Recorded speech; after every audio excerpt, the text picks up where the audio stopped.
Where's that Lotiana? What's that? Toothpaste? Damn, that's what I was doing, Josh. Yeah, big ass canister. Fucking about to put lotion on my legs because I put shorts on. Y'all ready for this? All right. Let's go live. Hell yeah. Let's go live. Let's go live. Try to mind the profanity. Let's go live. Let's go live. Yeah, we got all kinds of coffee cups out here. AM, PM, and Phil's. 2 coffee. No. That was 6 dogs. Yeah. 2 coffee cups and no coffee. Yeah. You remember that? That was peak white kids rapping about lean. I probably was going already. 6 dogs. Yeah, for sure you were. Yeah. Jail really takes a fucking. That was an F word. Oh. I know you don't even notice. Are we live? We're live already. Okay. Oh. Start again. Ladies and gentlemen, 4 of the hottest rappers alive doing a podcast. It's actually quite unique. It's very rare that you get such lyricists. It's like the Migos meet Skepta. Yeah. Damn, that's hard. That's hard. You like that? We got a Michael Jackson here that doesn't show up to the sessions. Oh. Look, guys. How much you get paid? How much money do you profit to not come and express yourself with us? You know what it is? I just know when Lush hop on the track, I'm like the ODB of the dynamic here. You feel No, me? you're not. You're the logic of the dynamic. I'm the ODB. ODB has a very different energy. You can't even name the founders of Def Jam Records. Oh, already? He's the old Dusty BITCH. Oh, not old dirty. But you know what? No, but it is special when Lush blessed that booth. It hit different with Lush in the booth. So like, since everybody obviously is only watching this podcast because they want updates about my rap career. Yep. Friday didn't have any interviews on the schedule. Actually, I did, and I moved it. So I was like, no, I can't do that one. I got to go in the stew, Laura. So I go in the stew. I did 2 verses. Have yet to find people to get on those. But then Sunday night. No, wait, not Sunday night. Yeah, Sunday night. Sunday night. We all were in the studio. Me, Ross, Bricc. We got a banger that we already shot the video for with Flacco and us. Lush wasn't there. But I think it's good because I feel now I understand why like real rappers have 2 studio sessions going at the same time. Right. Because if you have a bunch of homies around, it's like you can only have one person recording. So you kind of need that side by side dynamic if you really want to be super productive. Well, there's that. And then normally like when rappers have 2 studios, they're working on like a project. So there'll be like multiple people in one room doing a verse. They called me coming in. I thought I was going to jump right in and knock my verse out. And I went in there and it was like a different beat. So I went in there, I was going crazy, but the bass never dropped. And I didn't know the whole. So I'm like, and I keep on, I'm like, man, all right, here you go. I just gave him 12 though. Julian Chung, $10. The new No Jumper music videos will shake up the LA rap scene. That's what I'm saying. Shout out Julian, man. I hate to give away the game before we've like fully executed the game plan. But to me, it's kind of like, okay, we do podcasts together. Sure. We do interviews. Sure.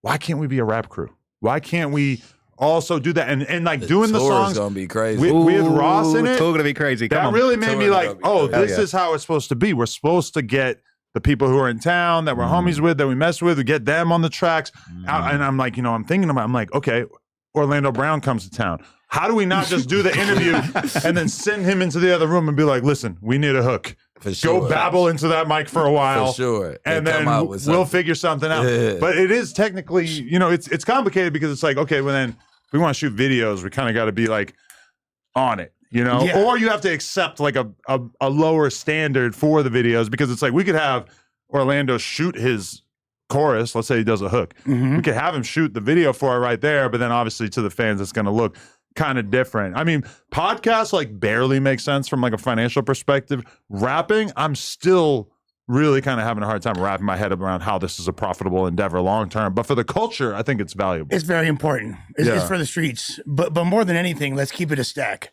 Cole Bennett, get your shit together and come hop on the No Jumper staff and just be the video director. I mean, I know Lyrical Lemonade's cracking and all that, but I think that if you came over here, Adam might need to just front the bag for a Cole Bennett video, man. I'm sure he can be bought. I'd be lit. I ain't paying $50,000 for a video. I'm sorry. I really don't understand the economics of that. No, we'll get there. Yeah, it's loaded, when man. It starts making sense like that, then it doesn't even matter. That's what you understand. If we get a little young Von off 1700 feature on the track, maybe it starts making sense. He told me he's charging 30. He's charging 30. He didn't quote me at that, but somebody hit me up asking, "Oh, hey, find out how much Vaughn will charge me for a verse." And Vaughn like texts me back, and he's basically making it clear he doesn't want to do it. He goes, "Tell him 30." And I told him, and he goes, "Can you work with me? Can you do 10?" That's the go away price. But yeah, 30K. That's the go away price. Yeah, but you I can't like quote that, a go away price and then double back and be like, really, I'm down to do it for a third of what I just quoted. But it's been like burnt out because you got people like Ian doing it. So one career that's serious. I feel like the trick is though, once you get a little motion and your stuff starts moving, maybe you get that one viral song, it's going to flip and then everybody's going to want to do something with you or one of the No Jumper crew. You know what I mean? It's just like, just need that one hit. I feel like what you need is a viral hook. One track with a viral hook. We haven't TikTok done any hooking yet. Well, nah, we did no hook. We had no hook on the last one. Really, I'm kind of doing hooking all the time, but like, but a lot of like, very few like drill songs and stuff have hooks. I was gonna say like hooks, that's the problem. But that's how you make a hook. But we do have a secret weapon here. Back up in there. You think he's the hook guy? What? Do I think he's the hook guy? He's the hook Am I guy. the hook man, Captain Hook. That's the hook Captain guy. Hook, you know. You got a hook dick. Mm. Got a little. It curves to the left. Yeah, I mean that studio session was real. The dick got a curve. People don't know that Bricc records fully naked. Oh, they didn't know that? And so if you walk by the studio, you're gonna glance in there and you're gonna be like, "Is that okay?" Oh, okay, yeah. I was signed to Diddy. Mm. That's how I met Jesus. Whoa. And they originally called you PP Long Way. PP short way. Busy cuz. Hey. That's someone else. They're saying the audio's messed up. It's Oh, good. Hey, I'm trying to do studio again soon, man. Me too. I'm trying to like record. in the next week. The or two. audio keeps skipping. I'm thinking about the next day or two. I'm interested. I'm whatever. I'm really like happy to sacrifice being a father, being a. Should we even keep going, or is it that bad? It goes. Can somebody go grab him because like- this it's we like- can't just keep talking if it sounds They're terrible. saying right? it's pre-recorded. That's cap. It's It not. goes Yeah, what he it does is. it live. out. Pause. It goes in and out. Because did you listen back to the show last week? Certain shit. Well, they're yeah, like yeah. exploding talking about it right now, so Yeah. it's for sure something. No, but last week is because they had when whatever they did with the audio to set up for Lieutenant for bro to call in. But then some people are saying it's trolls. Maybe somebody should check it. When I used to stream a lot, they used to troll me about my audio constantly, bro. Yeah, And that's my always audio gonna was be a perfect. thing. But when Yeah. you have this many people saying it, it seems like it's probably internet connection. Ooh, you got the fire internet here, man. Crazy I had deal. to upload a video here. It was impossible otherwise. I have another question. How can my mic possibly be this loose? What is this? Because Oh, you had Does catted does here. nobody ever look at this stuff? I need to know if it's You're true. loose catted. I have something to ask about Lush. 'cause I Name need my to know. cannon loose because my chopper special ed. Who did that? Mm. No, this fool. Someone probably. I said don't know that. if it's Yeah. because my chopper's special ed. Yeah. Okay. Yeah. Wait, so should we keep going? Or is it going to be terrible And then on I'm the, on the playback as well? like an etch a sketch. Yeah, dig. Okay. My armpit smells all right too. Okay, what were you about to say? I forget what we were talking about. Me too. Thank God. What was one of your favorite bars from our recent songs, or is it a top secret? Not even a bar. I don't want to spoil any bars, but there is the emergence of a new character, a new rapper named, I'm going to call him Frilla. Frilla's crazy. Okay. Do the math. Flacco plus Skrilla equals Frilla. And the craziest part about it is that he did not realize that he was basically doing a Skrilla cover. He thought he was sounded like Cripback. It sounded Really? nothing. You weren't there when he No, recorded didn't that, right? think that. I swear. Bro, It he- came out he pulled up- super fire. He got the Yeah, that shit is engineer. hard. I have the What? song. Yeah. He got the engineer to pull up Crip Mac clips. He was like, I need to get in my Crip Mac bag. Put some Crip Mac on the screen. Like, I need to hear some. I was like, what are you talking It about? sounded like someone who has absolutely no idea what Crip Mac sounds like, but I appreciated that he landed on that style It worked, by man. accident. And Lit. I realized he basically has no idea what Skrilla's music sounds like. So he accidentally impersonated So Skrilla. like his On the his Skrilla beat, autism though. is so It was hard. It advanced. worked Yeah. right. It worked nicely. And it was on the Skrilla beat. That's the That- crazy that part. helps, yeah, I was like, what the fuck? You know he's way smarter than we think he is. No. This was actually an accident. He like, man, I was trying to impersonate Cripback. That's what he was telling us. And Legitimately. then he freestyled. It wasn't like he had it at home and had the beat. We all just heard the shit when we got there. When Crip Mac comes out, he needs to get on the Skrilla beats. The problem with him is that, well, I think LA, the Chucky Wackham Skrilla type beats are like so unbelievably foreign to an LA audience that I don't even know what they're going to think. When we put out that one that we did, the one that we're going to put the video out for first, the LA audience is just going to be like, what is this? No. Sounds like you're rapping over Enya or something. It's just like too spacey. I feel like it's good though. We're gonna hit them with something different, man. Like the Philly wave is what's hot. Yeah, but a lot of LA burnt out JCat types are going to think that we invented that style, which I'm perfectly happy to take credit for. Hey, hell yeah. But no, like LA audience, it's not enough music in LA for the LA audience only to love LA music. I think that they're on the Chicago wave, and like the young dudes in the trenches, like the only people that keep it strictly West, like, and I'm not trying to be racist, but it's The Mexicans? Browns. Yeah, the Mexicans, they not listening to no Chucky Wackham, Lil Durk, and all that shit. The young ones is, but they no, wanna Mexican hear drill some G sounds shit. great, but have not heard it. Yeah, that's a good point. I need to The young import some. dudes, yeah. I'm trying to hit some cartel drill, man. skills. Yeah, cartel drill. There that is a real thing? There is cartel drill, but it's like corridos. You know, narco corridos. Okay. Yeah. Oh, that's interesting. Because even like the Big Sad collab that we dropped a couple days ago that has now vanished from the internet. Wait, what? It's gone. It's gone. What? And let me speak on that. So, okay, man. Oh wow. I don't want to say who did the beat or anything, so let's leave that out of this. But me and Big Sad do the song, and it was basically on a beat from an established producer. And Big Sad tells me before I hop on it, because it was like he had a pre-existing song. Anyone who listened to it could probably tell that it's not like he's rapping about me or anything. It was a pre-existing song. He takes off his second verse. 22ster jumps on it. Came out good. We decided we're going to put it out. I think he reached out to the beat maker and was trying to get him to sign off on it, but he hadn't. So we shoot the video. We want to put the video out. Big Sad kind of tells me, like, let's just put it out, and then we'll just, if anything, we'll figure it out after the fact. I'm like, okay, whatever. I'll just listen to you because you're a successful musician.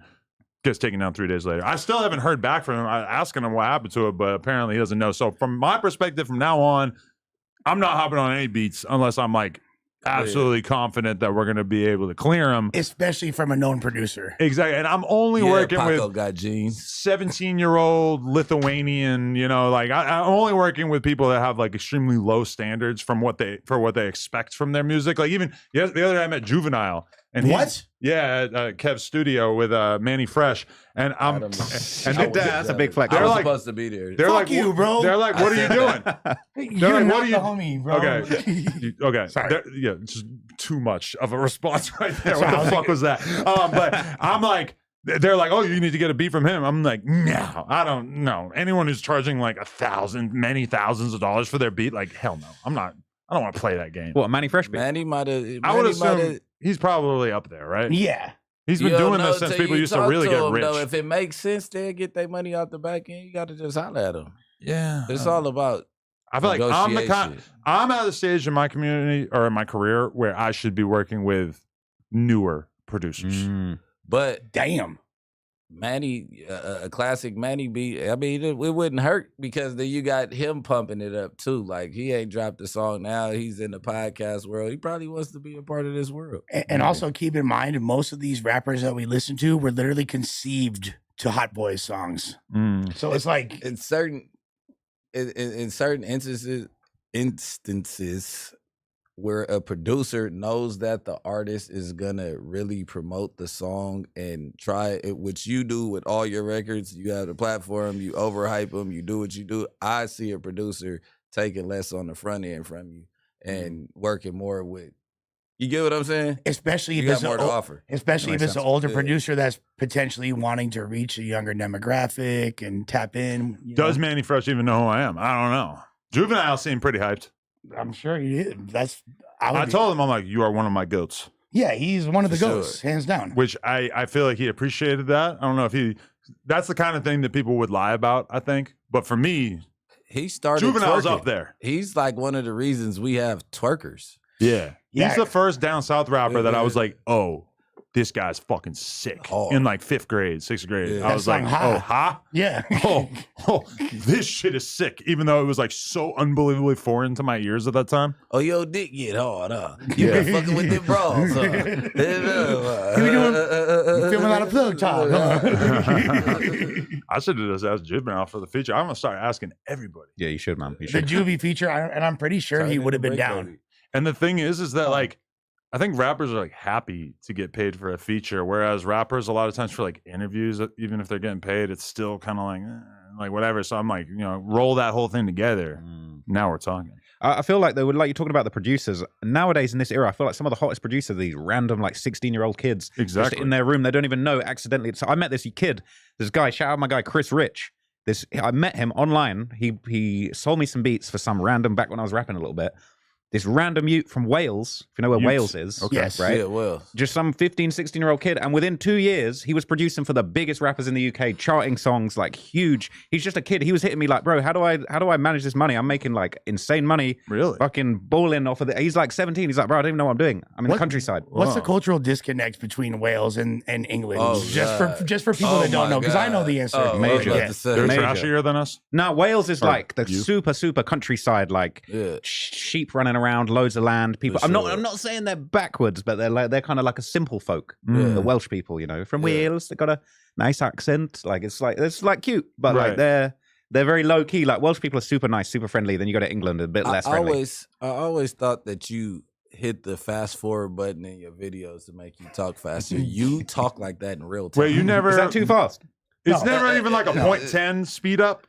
Maybe I Oh. don't do that to my videos, but I But be do listening other to that. people ever? I Like see other Destiny YouTubers? does it sometimes when he's reacting to other shit. He watches at 1.5. But there's been times I would. thought of that I when talk too I'm slow. watching a video of myself talking and I'm like, wow, I could totally speed this up 10%. Yeah. I mean, I don't know. Sometimes I feel like because like in the last couple of years, I've been doing my shit off teleprompter, and sometimes it's like maybe you don't realize you start speaking a bit faster to keep up with the scroll, and then sometimes people will be like, "You talk way too fast." I'm like, "Oh shit, that's probably why I need to slow down the teleprompter." You have so much more Yeah, experience speaking into the camera and reading from the teleprompter, and don't you find it like very exhausting after a while? Bro, like Your mouth gets so dry, your Yeah. jaw literally gets tired. It's crazy. It's facts, sounds though. like he's no, it's for real. So basically, bro, like the amount when I do these long ass like the 6-hour videos, I might just be in there looking at the teleprompter all day. It drives me insane, to be honest. Right. And sometimes I'll record these things all day long. It's just me. Imagine just talking all day long, just talk, reading the teleprompter. Like I'll lose my voice at night. Like Yeah. there's been a bunch of times where I've like done a massive recording session. I think after I did the Jacksonville one, I just lost my voice for a few days because it was just so intense, just talking for hours. And my shit just went away next day. Right. It's weird. You know you don't have kids, so Nah. it's no way possible you could talk into a camera at home for 6 hours without like, hey, fuck. Oh no. Oh Yeah. shit. It's like I tried to start going live at home and shit. I'm like, Mm. this is not the place for that. It's not. No, It's you like I can't. can get like a quick video, 20 to 30 minutes, an hour max. Yeah. Hey, Bricc, how's everything going with you going live, man? Building your own platform, all of that stuff. Like, how do you enjoy going live on your own shit? I'm still having little hiccups. I'm learning. It's a lot to learn, right? I'm at bit rates now. So Bitrate, bro, I'm, bit rates, I'm fucking like hell. big shit in this game. How was Like- it getting slapped by damn homie in the studio the other day? It looked really aggressive. They put that out? Yeah. I They put it did. on my Snapchat. No, I I was told her to surprised get it that the Reddit community didn't pick it up on. Yeah, they had, they did, they had they her did. angle of it. They did. But I had like a way longer clip on my Snapchat that apparently there's like almost no overlap between the Reddit and my Snapchat. Oh, okay. They didn't Like get I your can post version of kind of whatever on there and they won't figure it out. But if I post something on my Instagram story, they figure it out in like 5 minutes. Yeah. it. Mm. So That was okay. tense, man. it I was thought cool. that was going left. Yeah, Sorry. we were worried about having you and her meet face to face, and then it happened, and it was a bit awkward, I guess you could say. Yeah. I mean, this the thing. She came with J-Dog.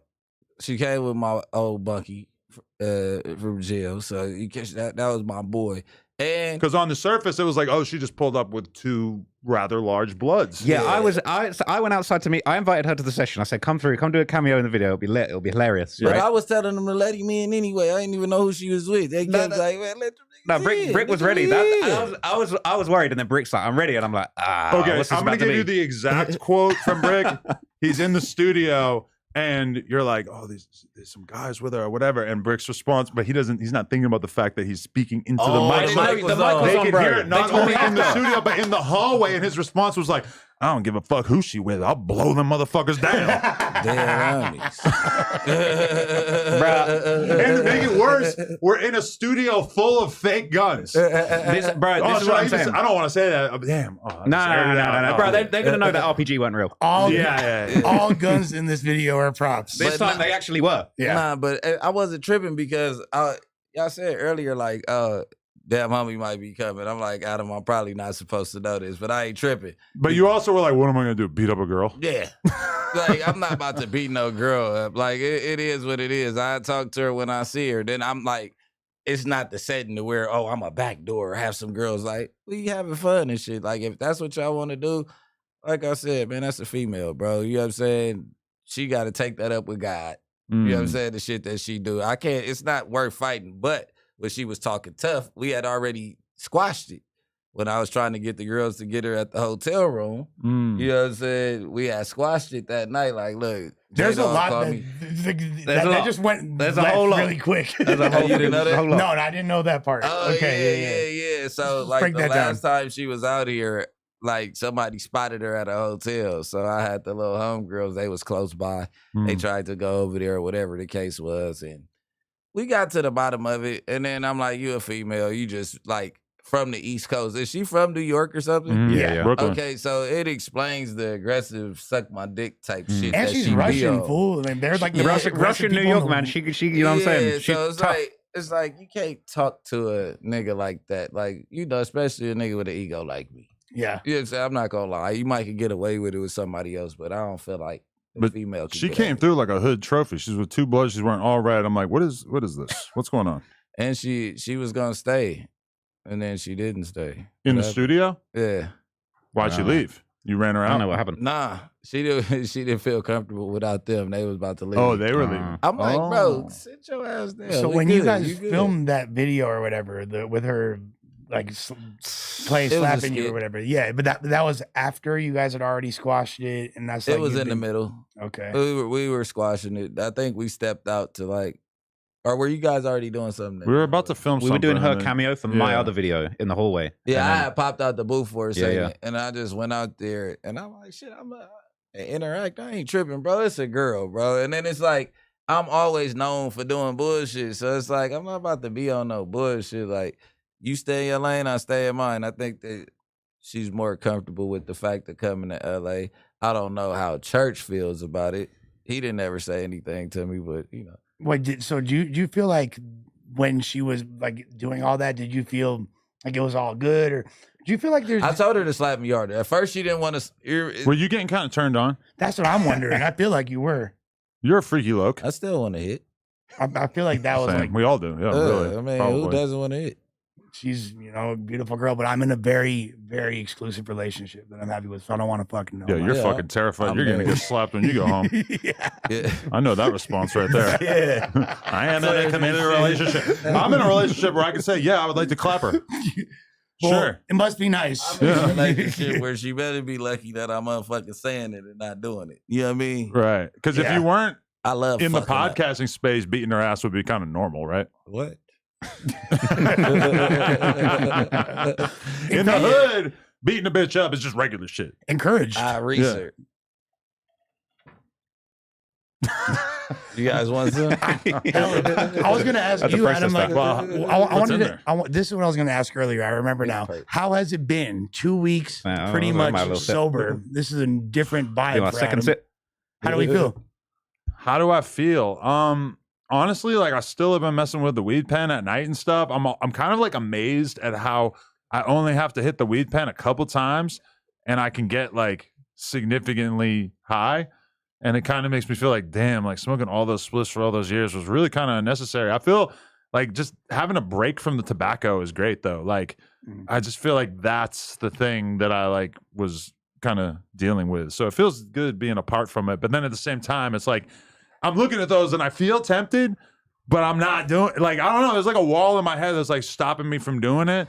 But the weird thing about it, like the best part about me not smoking tobacco in particular is like, oh, now my cardio would be better exercise wise. But I haven't been really like exercising like that. I work out in the morning lifting weights and stuff, but like what I really want to do is like climb some hills and stuff and like really kind of test my lungs to see how much different it feels. But I haven't really been doing any of that. If anything, I've been eating like ice cream and shit. You ever so. do burpees? Yeah, See, you that can do is what it would burpees. help with. I started doing burpees recently. That's hard, man. Damn, that's Where'd you learn programming. about burpees from? Man, I started getting into calisthenics recently. Oh yeah. But I know that a lot of the guys in the UK that I mess with talk about they do burpees on the yard in the UK jails, right? So Oh, it's they like do? it's a big thing. You know, it's Every a big jail, thing. it's popular, yeah. Bro, I didn't know how hard they were. serve tea in the UK jails. It's a weird thing because it's like whipping up all sorts of it's not like rough on your muscles, but then it's so hard on like just your heart and your lungs and shit. Just destroys you. I mean, I feel like where you mess up at, you might have lower back pain if you do too many. Like other than that, I feel like it's keeping your joints ready for different type of impact. If you if you don't have like a lot of room, I feel like it's pretty much the best workout than you can get. But also, I mean, there's levels to the burpees. Like you see some people doing on Instagram, and they're like, that's what you see like when I do it, it's like a little slower than drop down, you know. And then you take a second to get out there, but the dudes who are really ill at it, they bounce right up out of the push-up to their feet. You know, that I respect. But when I get to about 10 burpees, I'm like dying. I'm like, bro, heart attack's on the way. It's a count. That's why they call them like 8 counts and 4 counts. One is like a 1, 2, 3, 4. 1, 2, 3, 4. You know what I'm saying? Like you got to just stay in rhythm. That's how you knock a gang of them out. Like it's been nights where I've smashed the phone, 1,000 of them straight till I'm going to sleep. Ain't no heroin on the yard, ain't no nothing, ain't no dope. 1,000? What? I'm doing that, and I got 10 sleeping pills over here. I'm finna pop all them at the same time. That's like Malia's talking. That's the come down talk. Yeah, Malia. Yeah, that's what Malia is. That's Malia. Come on, that's definitely the Malia's right there. You're making like sleeping sound like the most difficult thing on earth.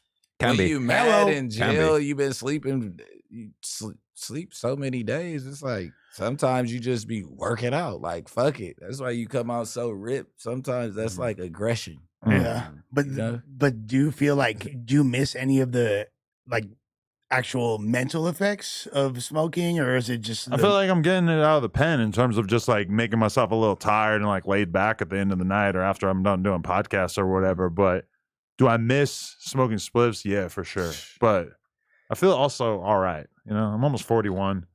If it was the end of the road, I feel like that would be all right. I keep like, I'm at the store the other day. That's a super natural environment for me to smoke. That's a Nas environment.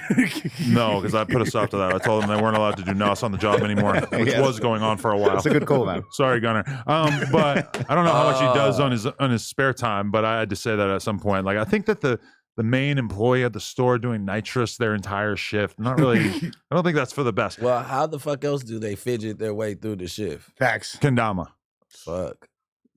Maybe. I don't know. But either way, Galaxy gas. I don't know. Like, even in that environment, though, I'm just like, I don't want to end this streak. I feel so comfortable without doing it that it's like, why would I go right back to it after like 2 weeks? So I'm feeling fine. Yeah, keep it going, man. I feel like what I'm saying, I'm proud of you. It's bad for you, all that spliff smoking. I'm cutting it down. I smoked too many cigarettes at the studio the other day. No more cigarettes. I'm on the Zins. Really? On the Zins, no cigarettes. I'm trying to cut down, man. I'm trying to be like you. Is that a Zin that you already chewed up sitting there? Yeah, that's a young Zin. A young Zin. You take it in and out. Sometimes it's too much for me, man. I'm new to this, so I might hit it for 10 minutes, put it down, and jump it back in. You can suck it for 30 minutes. Pause. Oh, that sounds great.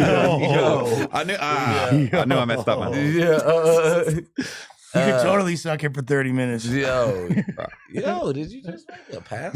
No. Bro, that's crazy. Moving like Flacco, man. Okay, it's just me. The pause thing is a little overdone right now. Like, we've been doing this for a long time. In the UK, we say why. You definitely can suck it for 30 minutes. No, and I'm saying like we laughed at it, but then you guys are like re-saying it and like re-laughing at it. I feel like we have to like cut down on the amount of time that we're doing the pause thing. Now you're the pause king, man. You're talking crazy. Yeah. But I'm doing it in and out. I'm doing it so fast. Pause, bro. See, why for that? All right, we're gonna get over the pause. It's just I feel like I have to speak for the audience. It's not that funny. It's like a little funny, but also it's like funny when we've been doing this for a long time. It's more than humor. It's a defense mechanism too. But we already it's a fucking part of the culture. You can't just stop when the culture. Not your culture. This is New York culture. That shit was invented in Harlem. The West Coast are a bunch of fucking culture vultures that stole pause from the East Coast. Pause did not start. Factoid. Check this out. How about this? What? It did. Pause started out there. Listen, that's Cameron. No homo and pause are born from Harlem. That's no homo. I could go for that. But no homo started and then it went to pause when people realized no homo was a little ugly. We should bring back no homo. It's kind of fire. Nah. I don't really run these days though, no? Yeah. That's crazy. Because like it doesn't mean that you're against homosexuality. It just means that what you were saying wasn't alluding to. I had a Zen before, right? You want one? How was it? I had one. It was different, but it ain't like It's not tobacco. It's like a mint that makes your head spin. That shit's scarier than taking a fucking perk. I'm terrified to take those because I feel like if I fuck with that, I'm gonna love it. I'm gonna never stop doing it. Now they hit though, man. It's like you just feel that. I've never done the heroin, but I feel like that you just get them tingles through your body as fire, man. It's gonna take me 10 years to stop doing it if I start doing it. For sure. It's better than cigarettes, but yeah, no, I hear that. I was so against it. Like, remember that clip of Andrew Schultz trying to get academics to take the Zyn? Yeah. And I was like, I'm never gonna do that. He wouldn't do it either, right? He wouldn't do it either. I'm in the same exact fucking boat as him because, like, I know Ack. He got an addictive personality. I'm the same exact way. I don't want to fucking. If I do that, bro, it might never stop. The fact that Ack doesn't smoke weed is so strange to me, but I guess he's just straight committed to the Henny. He's married to the Henny. Yeah. I feel like if Ack started smoking weed, the content would change different. It might go. The thing about all of us is like, beef. okay, you start smoking weed and it actually has, psychedelic effects to a certain extent. It makes you trip out, you feel weird. Blah, blah. But then once you get used to it, it just is kind of not doing anything to you. It chills you out a little bit. It just makes you hate life a little less. It's just, it chills you out. Like if Ack was in the position that we are all in, where he could smoke a blunt and just be like, whatever, chilling, then I'm sure he'd be fine. But I think he realizes that in the short run, why get into it? And what he does is literally one of the worst things to smoke weed during. Yeah, fact. Because like when I'm sitting there talking to Ice Poseidon, who's somebody who's been streaming and doing IRL streams for like 10 years, I'm realizing from him like, oh, he considers it all bad if you don't say something with every 5 seconds on stream. Like you need to be so engaged with the audience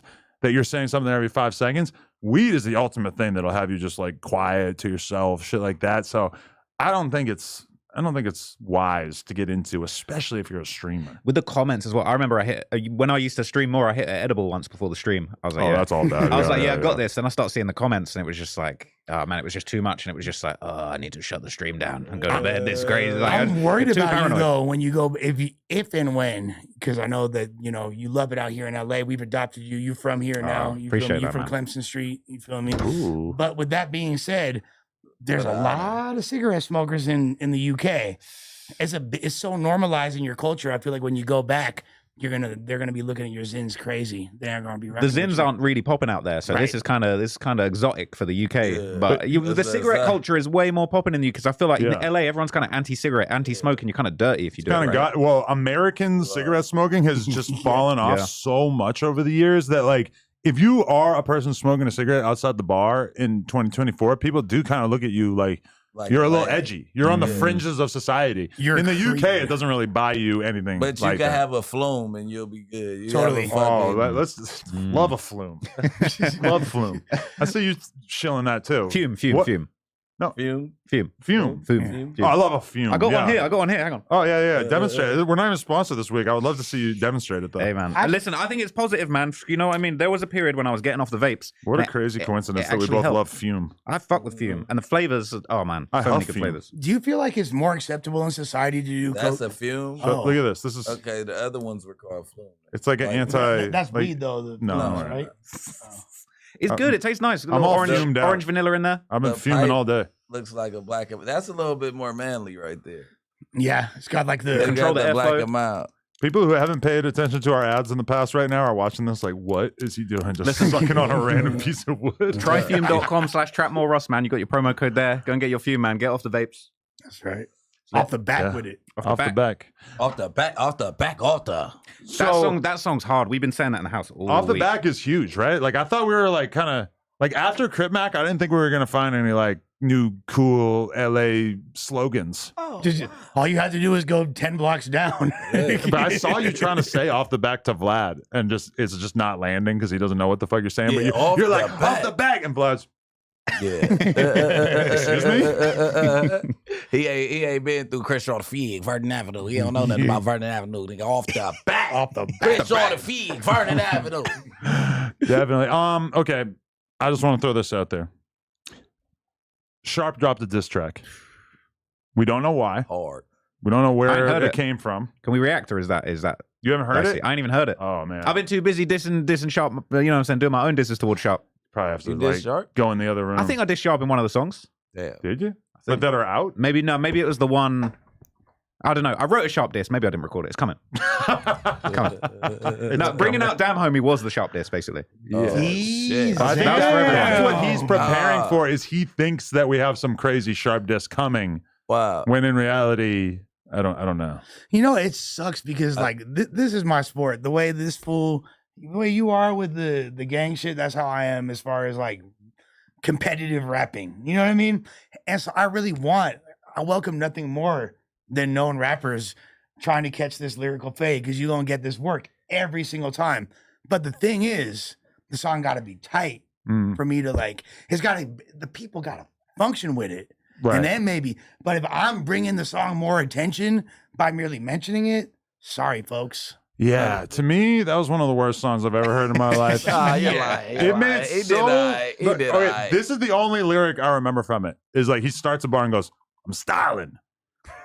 I'm styling. And that's like exactly kind of like that's what you thought he would do, right? I just figured that's kind of like where he was at in terms of like what kind of rapper he was, and that's why I was bummed on the blade profile. Yeah, exactly. But I just that's why when he was supposed to do the cipher, I'm not gonna lie, like part of why I wanted him to do the cipher was from a low-kyle perspective. The tacky I just wanted to see what he was gonna do, and I didn't exactly have like really high hopes for it, but I thought it would have been funny. And then I hear that song and I'm just like, oh my God, it's way worse than I thought it was going to be. Oh man, you think that we go, let's react to it. He didn't do that bad. I don't think I heard the whole, yeah, I did. Can we react to it or is he going to go in the other room and listen to it? I'm not fucking giving him the revenue from this stream. I'm not giving him the revenue. Hell no. Well, we do have a music stream after this. So he got paid to have that listened to on the stream, right? We could definitely, yeah, of course. I don't know if he's in the stream. He's probably not even awake yet. I got a video shoot out there. I could do the stream by my damn. We do have a video shoot.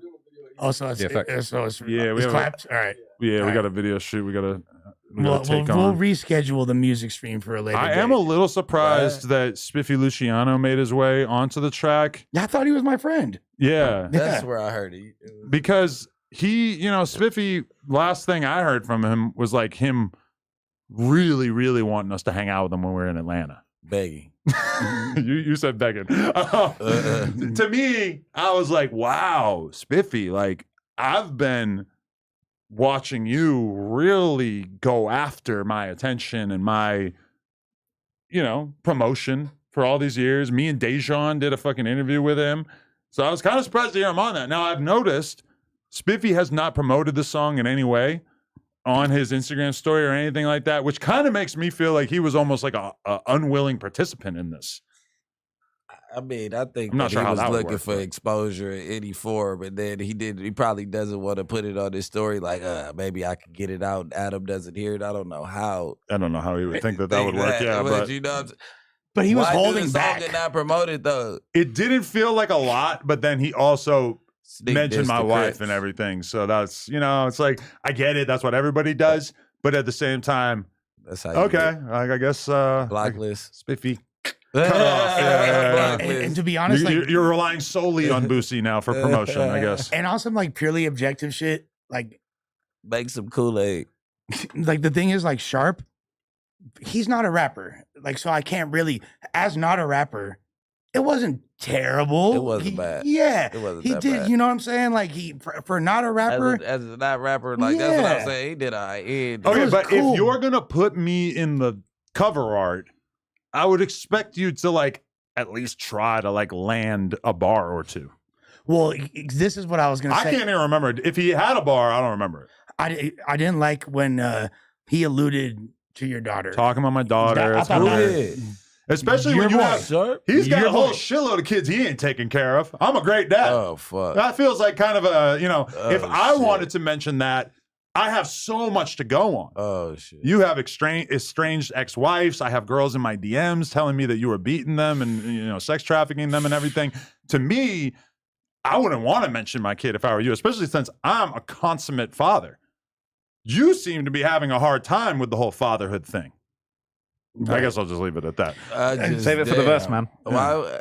What the kids like, bro? Y'all, nigga can't do that. And that's why I don't understand. All these dudes are supposed to be like real deal street dudes, and then they get on songs, and they're just automatic thing is start mentioning kids and shit. Like it's very strange to me how the bitching people just emerges so quickly. Now, this is my impression of Sharp about my kids. Period. Yeah, like, this is Sharp on stream.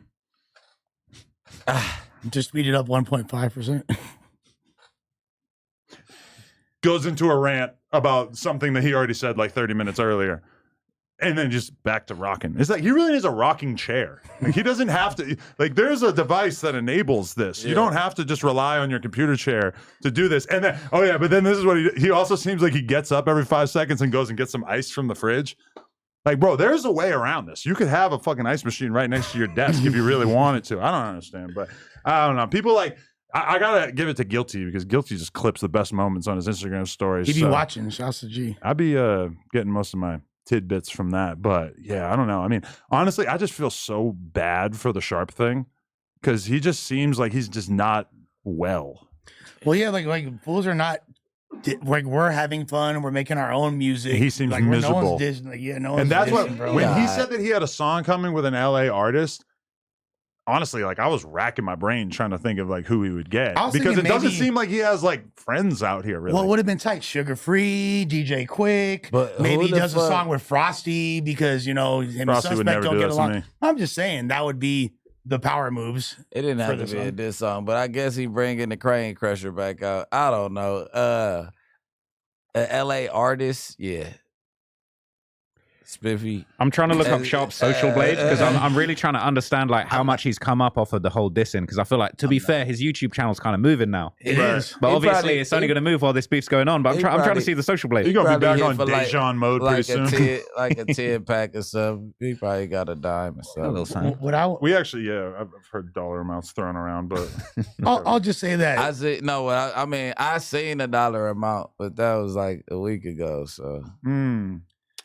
Grab this. I'll just say that keep playing with me on I just tried to look it up, but it didn't work on Social Blade. Keep playing with me in rap songs. Just promise you it ain't what you want. Listen. It's not going to turn out good. I promise you it's not what you want. Did you catch the sneak dish from Spiffy? Or was it? Oh, yeah, no, it wasn't really a sneak diss. It was a blatant diss. Whoever listened to Cuz is a puppet. Yeah, he even said, Lush, since you next to him, I'm shooting at you too. Oh, really? Yeah. I didn't notice that. Look at that spike, man. Oh, my God. Hey, he's putting up some numbers on the board, man. That. Look at how fucking mid your whole career has been until you started talking shit about me. Sharp. Newsflash. You ain't shit without me. And this is fucking garbage content right here. Sharp. This is my one thing. Get 1 million views without me. Get 1 million views because you did it so many times on this channel and you claim that it wasn't us. It wasn't the number of subscribers we had. It wasn't the platform. It wasn't the fact that we got you all your early guests. Make something that gets a significant number of views without talking about us. I'll wait. I'm going to be waiting here until I'm 80 years old. I told him that he should just start doing his interviews while he got the traction because you can't do this forever. To put it into perspective, let's compare him to some other YouTubers out there in the field. Sharp is averaging around 100,000 to 200,000 views a month.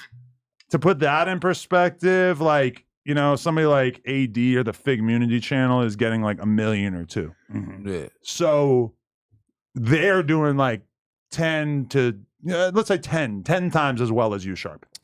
Hey, look him up. Have you ever been on View Stats? All the people who have left No Jumper, you are at the bottom of the totem pole, aside from someone like Dejan or Yuri. But damn. But also Yuri came up though. Yuri had a Yuri has like 15 live viewers and he streams really 24 hours a day. With his breakup though, I think it's been like a fun field until the kids get involved. He wasn't that nasty with the breakup. He didn't go with the races and all the other little shit that everybody else was accusing you of. Right. You get what I'm saying? Well, he's not going to... He's not going to do the super obvious thing that everybody else does, which is like, oh, I've decided after working with you for 3 years and never seeing you do anything out of the ordinary that all of a sudden you're a pedophile. He can't do that because he's a sex trafficker. He's in this game. He's been around all kinds of fucked up shit for all these years. So it's like he doesn't want to go down that route because, but if you take a look at this, there are no clips that are performing even slightly well. Like, look at 74K, 40K, 27K. That's good for him, though. But then, are the recent hurricanes just a political distraction? 3K. Okay. I think that paints the picture pretty well here. And he can put my girl in the thumbnail. Baby. He still can't clear 20K. Even... Sharp explains how the voicemail damn homie leaked was AI, which obviously even his audience knows that this is a lie. 9K. And then if you were to scroll back a little bit more, right here, I think is like before the No Jumper beef, 4K, 3K, 2.6K, 2.7K, 2.7K, 3.6K. Yeah. It seems like a safe bet that you are never going to be shit without talking about No Jumper. I think you need to go back to the Blade. He should watch that video right there. And honestly, which one? You tell me. Tell me if I'm wrong. I think the real money for Sharp is not getting these women to sell their vaginas on his behalf. I think his booty hole needs to get cracked. All these years selling other women's vaginas. I'm saying we want to see you busting that pussy and ass all open, Sharp. Bruh. The pause king's back again. No pause. No pause. Yes, pause. homo. Play. Yes, homo. Press play. No pause. Oh my God. Honest. Ooh. And, So you tell but me- even look. Hello. Sharp response to fans saying he fell up. Can I want to drink it straight. Yeah, no, literally. That's for you, church. Hey, if you actually got a cough though, Got a you semi. just need a spoonful of that, right? It's gonna get you straight. No? I'll teach you. All right, yeah, I need a lesson, man. I need a tutorial, man.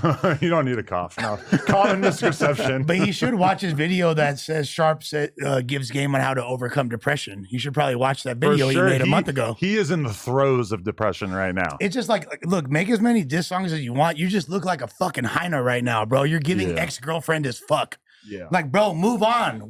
We don't care. Yeah. How crazy is Social Blade, man? Oh, I It's love like it. crazy. Yeah, You know, there's a new one. View stats. View stats, yeah. Why? yeah. What can view stats do that Social Blade can't? Well, allegedly, view stats is more accurate, and I would say when I look at view stats, it's more accurate. The thing I like about it is you can see what percentage people are getting from fucking shorts. Yeah. That is very useful because that's super misleading. There's been times where an op would have like 5 million views as opposed to like 1 million, and I'd be like, that doesn't seem right. Click over, and I figured out the view stats thing, and you go over there, and it's like, 80% shorts. Yeah, and the money on shorts just ain't really nothing. No, that shouldn't count for nothing. I mean, it's nice. It rhymes with kind of fat. His name. Yeah. Wait, who? The app that was portraying numbers and money that he didn't get. Kind of fat. No, And well, him too, but it was. I have no idea what you're talking about. Yeah, he's not just him, but there's another dude that China Mac. There's another dude. There's another that dude. was a good one. That is a good he's point. talking about a dude whose name rhymes with Jay-Z, I believe. Oh. Yeah. I don't know. But yeah, I don't know. So yeah, honestly, I went through a period of time where I was social blading a little too hard. Nice. You know what I hate? It's like my dad used to always be like, "Oh, I've pulled up your Social Blade. You having a good month, son?" I'm like, "Bro, leave it. leave it out."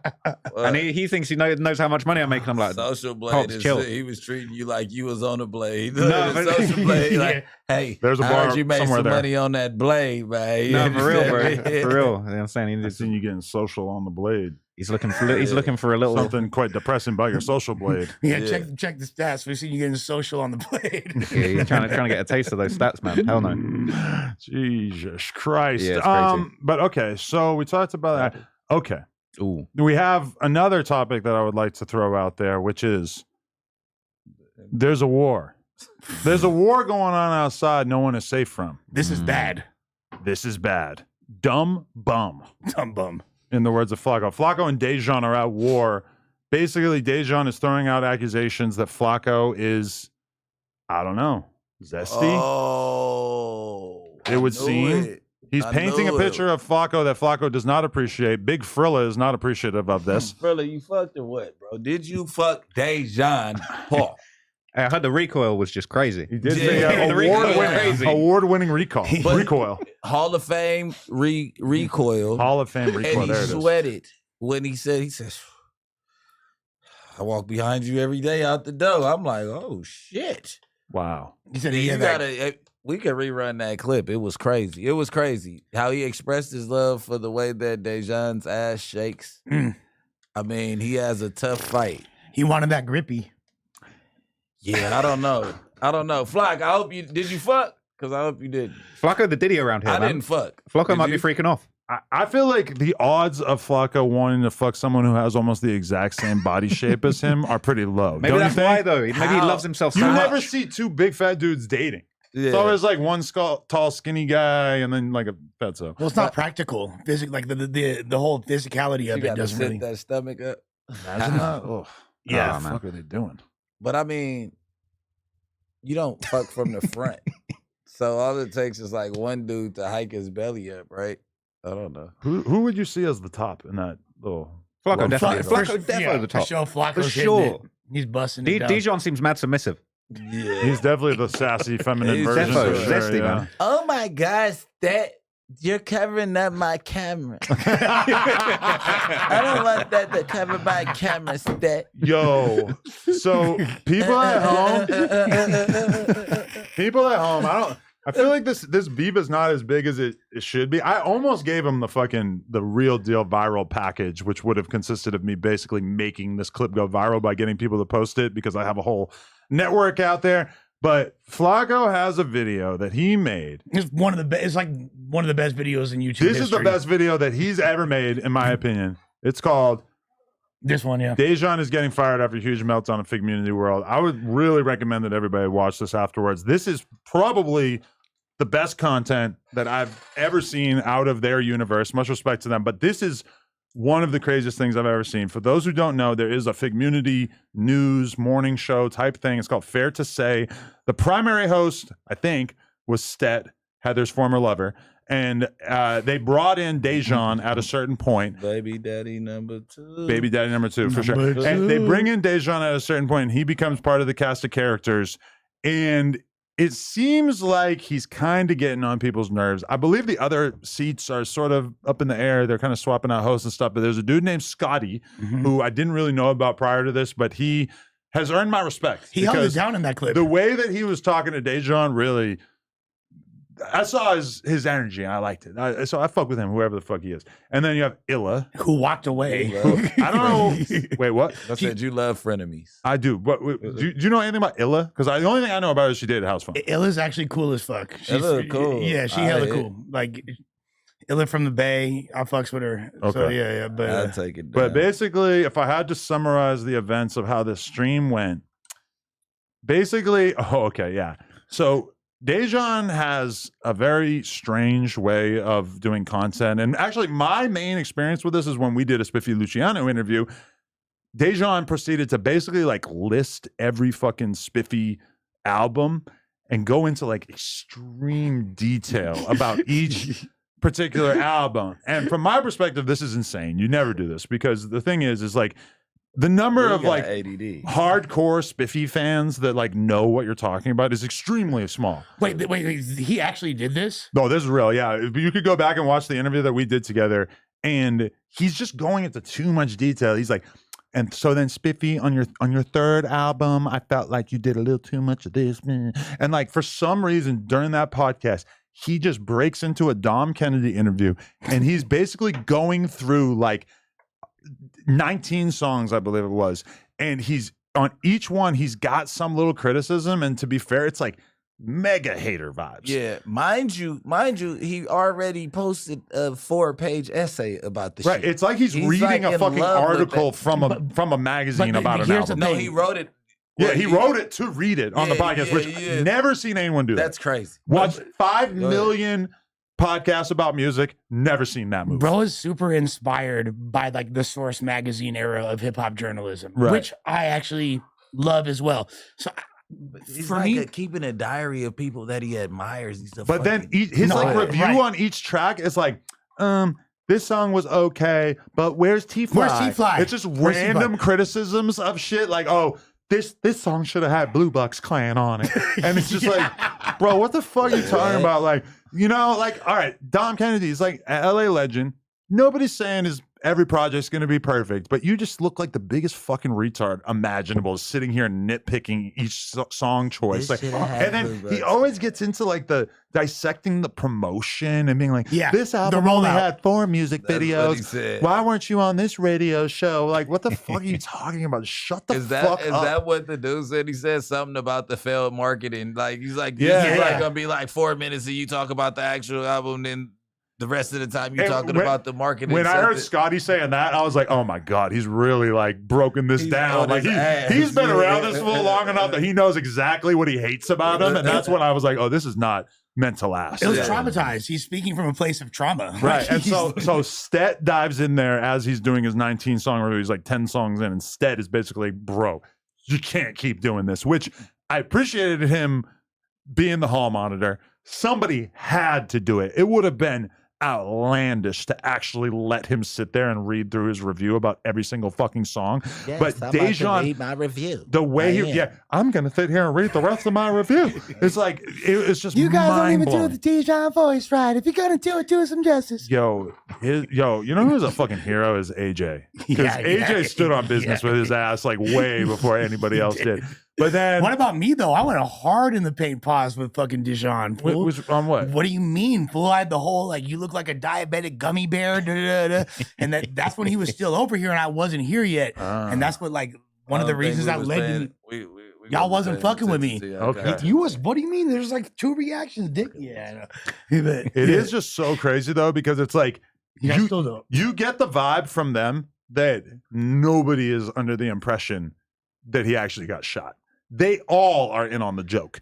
And now, granted, to some of them, they're probably more like in the employee type position. So they're like, oh, that's kind of tight. You tried to get some money out the way, man, whatever. But, you know, to AD and T-Rail and Pun and stuff, they're like the bosses of this thing. So you know it's in the back of their head of like, oh, shit, like how long until this whole thing turns against us? I think they're probably like, yo, this might have not been the best decision incorporating this guy. I get the vibe already that they might be kind of second guessing this. Yeah. And I don't, here's the thing, like me, like the type of content Dejan does, if anyone's gonna like it, it's me. Because I'm a rap nerd too. Right. So I like the deep analysis pause. I have to pause because it's Dejan. Why deep analysis?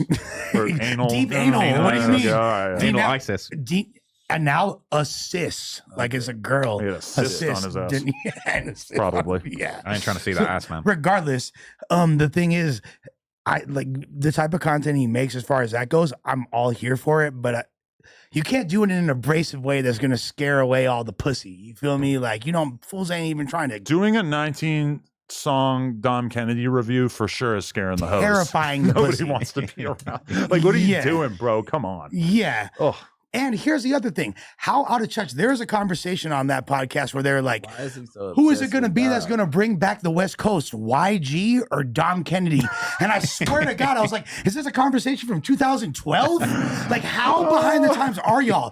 Motherfuckers want to know why I criticize other people's analysis of the culture. It's because y'all are so out of touch. Right. You feel me? Like, the joint X4, man. We changing the culture, man. I mean, those are reasonable options of people who might, you know, blow up and change how people view the West Coast. It's definitely not going to be artists who've been out for a decade. Dom Kennedy, bro. Like, he's literally. We got some shit going Hey, on. come on, man. Yeah, exactly. True. We're bringing back the different West energy. Coast. We're bringing the fun. You know that vibe when you be watching the little vlogs and shit of like Detroit and Flint rappers all hang out in the studio together and they're all funny. They're all drinking lean. They're all having a good all time. That's the energy I want to bring. Yes. Facts. That was like when Yachty first started kicking it with Rio and Louis Ray in there. Well, that's when it had already entered the culture vulture phase. Oh, really? You feel like Yachty? No offense, Yachty. I just. But we saw what you did. No, but I feel like he actually brought a lot. I don't feel like he culture vultured it. And I can see. There, though. Yes, he fits very well. That's So where's he at now? Okay. There. Where's who? He's still doing Detroit music? Him and Vez just dropped. Him and V's, however you say his name, they just V's. dropped. Well, there's a shit. Vezo and there's a V's. He meant The V's. V's, He meant yeah. V's, yeah. Got a $100 bill. I'm about to do this. Yeah, V's. What is it? Cool. That shit go crazy. You like V's? V's is sick. I like V's. These hoes. He's playing, got all here these in like a cereal week, right here. right? Yes. Oh, he's playing here. I think he's playing on the 1st. Let's go. I'm trying to go. Let's roll. Love We V's. rolling. Hell yeah. We're rolling, yeah. Lit. What, they did a song together, you're saying? That shit is crazy. Yes. The I don't know, video's I hear it. crazy, Look, too. Yachty, like here's the thing. If it wasn't for Yachty, because that ATL or what was it, Detroit to ATL joint him and T Grizzly did was a big part in bringing awareness to the Detroit rap. wave. Yeah. Hell yeah. And like Then he kind did of the Detroit boat. he did the whole entire album. Exactly. But that sound got so burnt out so fucking fast. It did. I still feel like that sound has legs personally.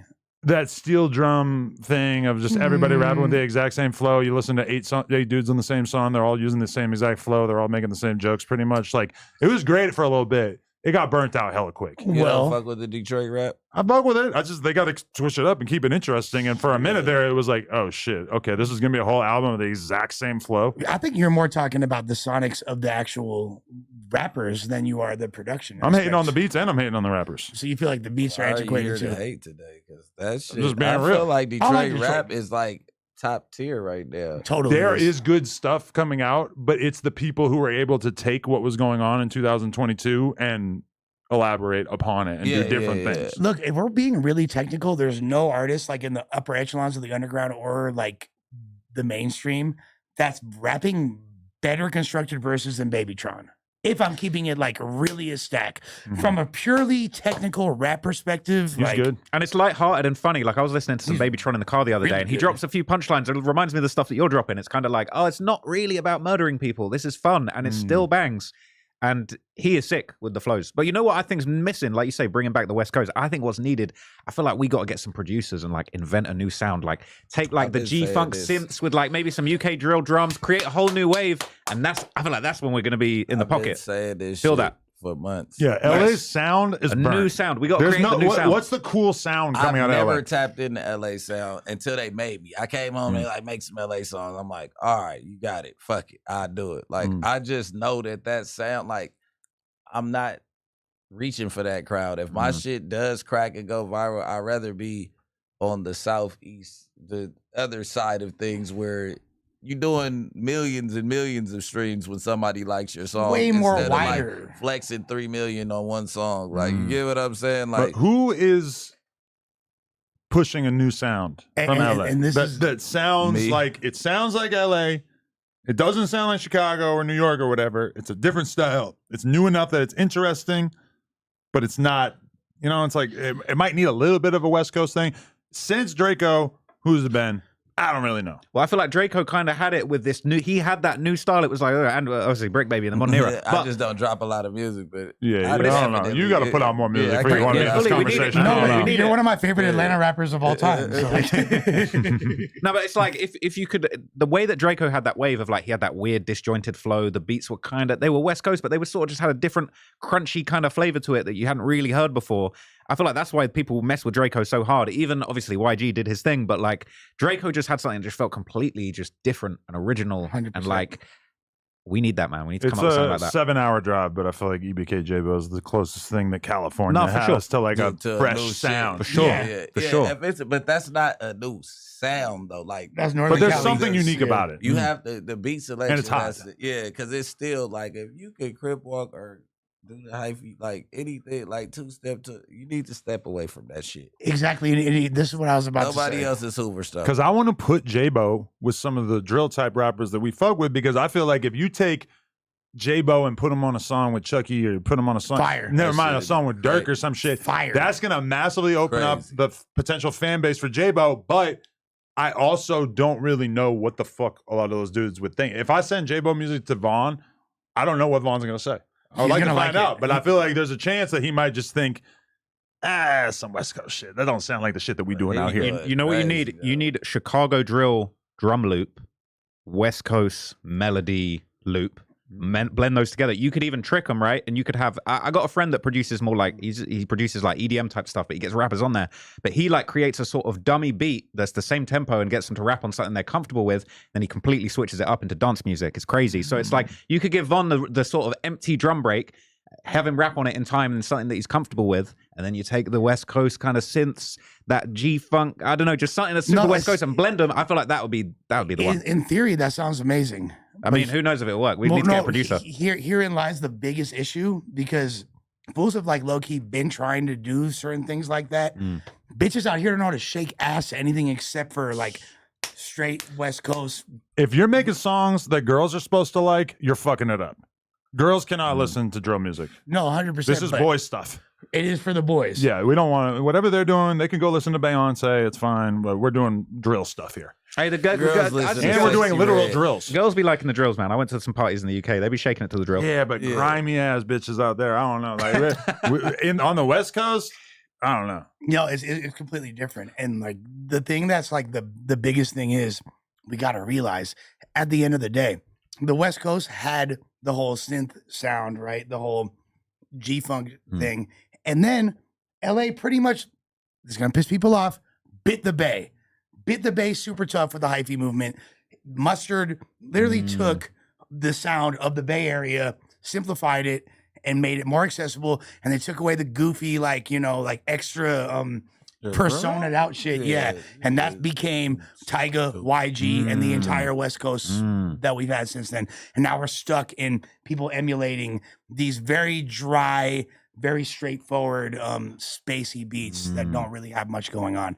And that's kind of the loop we've been stuck in for the past 12 years. That's hard analysis, man. I wouldn't call it biting. It's just evolution, you know? I feel like every scene evolves. Like New York's evolved so much over the years. Like Cali's evolved. I feel like this is where there's an opportunity, right, to evolve it to that next stage. It's almost like how the New York rappers kind of took the UK drill beats, like how Pop Smoke kind of took that. He didn't really know what he was doing. And then he kind of like turned it into this new thing. Then it became Brooklyn drill. I mean, we kind of invented that, but it's like it became their own thing, Bronx drill. 100%. And then it's like what's crazy is like how they took the UK drums and then started doing the samples over them. I thought that was crazy. Like right, even like Ice Spice kind of it was drill music at the end of the day. So when back in the day there was a confrontation. Mr. Fab had made comments about DJ Mustard biting the Bay Area's hyphy sound, and I think Mustard was playing somewhere in Oakland. He got like beat up, a set, right? And like him and Fab had an altercation. I watched that a while ago. I forgot about that. And basically, what Mustard said was, "I wasn't listening to the Bay," and I'm saying this to be fair, you know,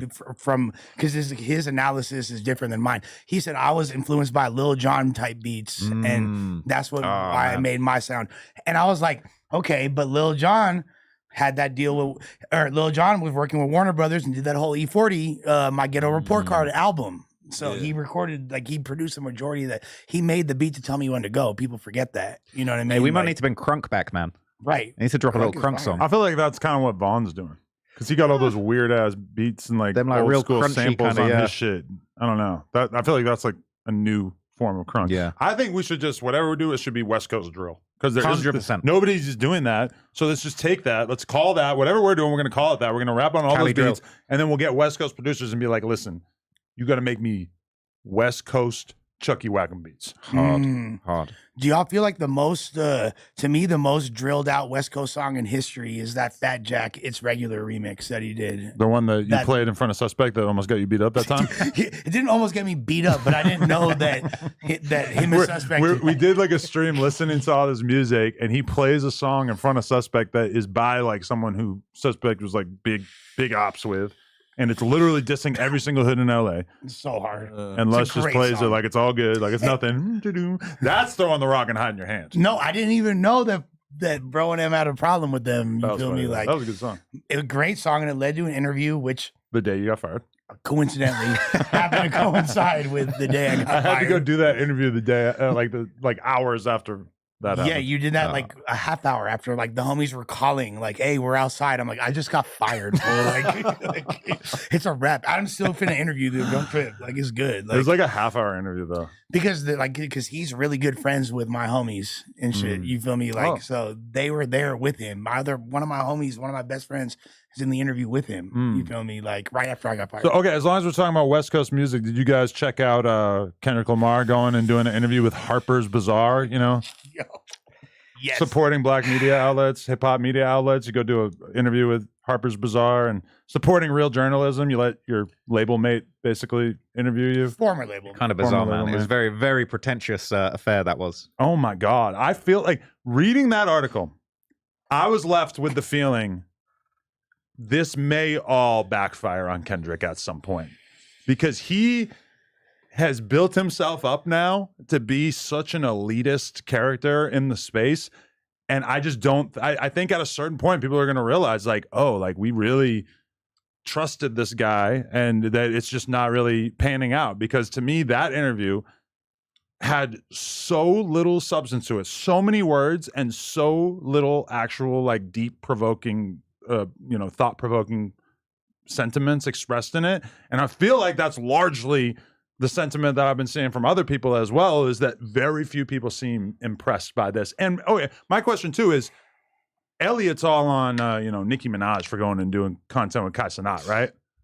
I mean, what is this? This is the same shit. It's a softball interview. This is super when you softball. could have supported a real hip hop media outlet and sat down with somebody who really does this.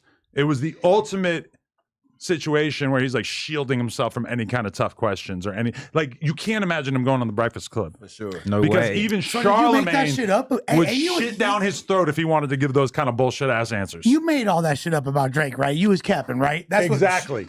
That's all we needed to hear. And instead, he sits across from SZA, who lets him get away with like, the song was about how I, as a man, am just in such a great space as a man or whatever. It's like, you call him a pedophile and it seems like it's all a lie. Tell us. Because think about it. They put out a call for Diddy's accusers, right? You get hundreds. He makes the #1 song of the year calling Drake an abuser and a pedophile. 0 girls have showed up to confirm this.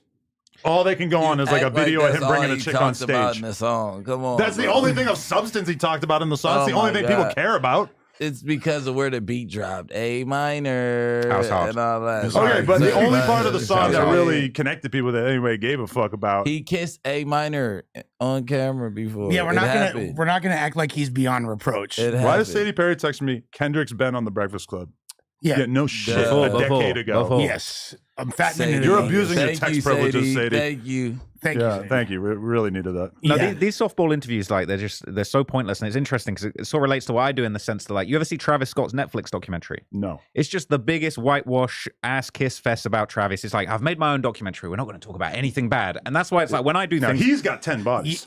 And to be honest, you should get a tattoo of him. He defo got 10 bodies for sure. And for sure. Honest, and he's not even sorry. The best footage of Travis Scott in history is him getting harassed by the police and then detained when he was at the fucking his yacht party. That was like Travis Scott. We could party for sure. We could take some Molly with some hoes and turn up. I feel like just, but like bringing it back to Kendrick, it's just like these softball interviews. I just feel like it's such a facade. It's like, you know, you're getting your label mate to interview you. You're not being asked any of the tough questions. It's like, bro, what's even the point of doing that? But I guess it's just like, you know, it's a preamble to the Super Bowl. They're trying to clean up his image. No one's going to sit down with Kendrick and ask him, so you really be cheating on your wife? Right. That's really what we're trying to hear him be asked.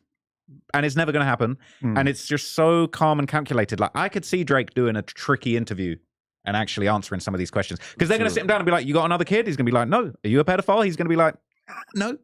I don't think he's going to say no. Yeah, that's not going to work, bro. Yeah. It's a wobbler. It's a wobbler. I don't know. 1 or 2 might have slipped through. But yeah, I don't know. I mean, to me, it's like when I see that interview and I'm like, oh, this is the shit that y'all were so hyped about? Like, to me, it's very easy to imagine how Drake comes out of all this looking like the good guy. Well, because compared to this pompous bullshit, he's already looking pretty good to me. I'll say it goes even further than Drake because I feel like it was really timely that Tyler, the Creator, dropped a new video, right? Did he? He did. Oh. And I'll tell you why I bring that up because I have a hot take. Okay. Here's my hot take. But let's try to continue on the Kendrick clip that we're doing. Is this part of it? Okay. This is part of the Kendrick clip. Oh, it's called Noid. Is it about the Domino's mascot? It is not about the Domino's mascot. Okay. It is called Noid. And it's really, really dope. And it samples like an old African song and it's really cutting edge. And I say that to say the way that Kendrick is being treated in this publication and the adulation that is being put upon him by the pseudo-intellectual masses really is doing a huge disservice to the growth of the music and the overall trajectory of hip-hop culture because you have creative minds that are doing everything from the production aspect to every single piece of the creativity that's involved in #1 groundbreaking, earth-shaking records that Tyler's making compared to a dude like Kendrick who's just kind of wallowing in this coffee house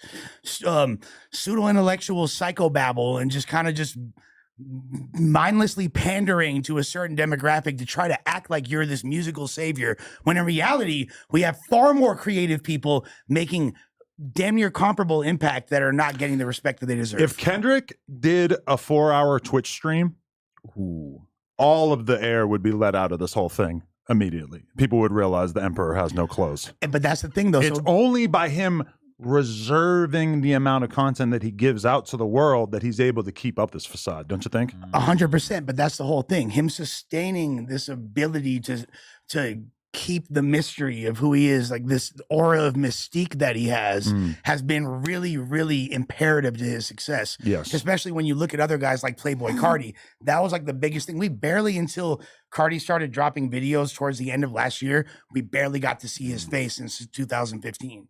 We'd only see like 3-second shots of it. You know what I mean? He really was so mysterious in the way he's marketed. Now that they're showing him more or whatever, it kind of like killed that. And I feel like as huge as Cardi is, even his mystique is now. But at least Cardi is only pretentious in the sense that he wants you to buy into this whole thing of him being like a goth, dark prince. You know, That's pretty pretentious. That's fine. Like you can do that. Like I like metal. Me too. I like all these artists who basically like build up this image. But with Kendrick, now that image is built up on him basically being like the savior of hip hop. And in order to be the savior of hip hop, you're going to have to do a lot more than just drop a fucking Drake diss that everybody dances to. Because I feel like if the next album sounds anything like that last one, I mean, the fucking air is really going to be let out of this shit soon because nobody gave a fuck about that album. Everybody just ignored it because it made so little of an impact. And you know what the biggest problem with that article is?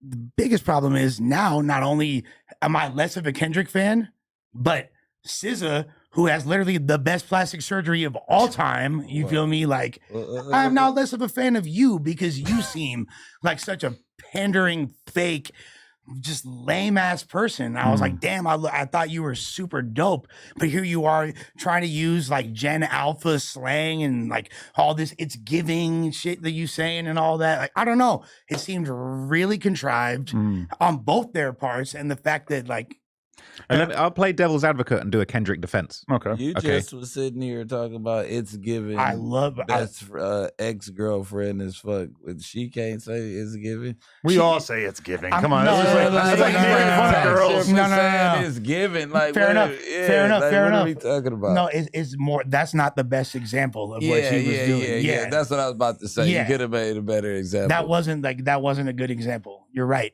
However, But let him play advocate. Yeah, okay. Yeah. So in terms of Kendrick, right? You think about it from Kendrick's perspective. He has to tread very carefully, right? Because he's kind of got it right now, okay? So he's had this big moment with Not Like Us. Everyone's waiting for the next move. Is it Drake going to make the next move? Is Kendrick going to make a move? And they've made all these little tiny like micro moves in different directions.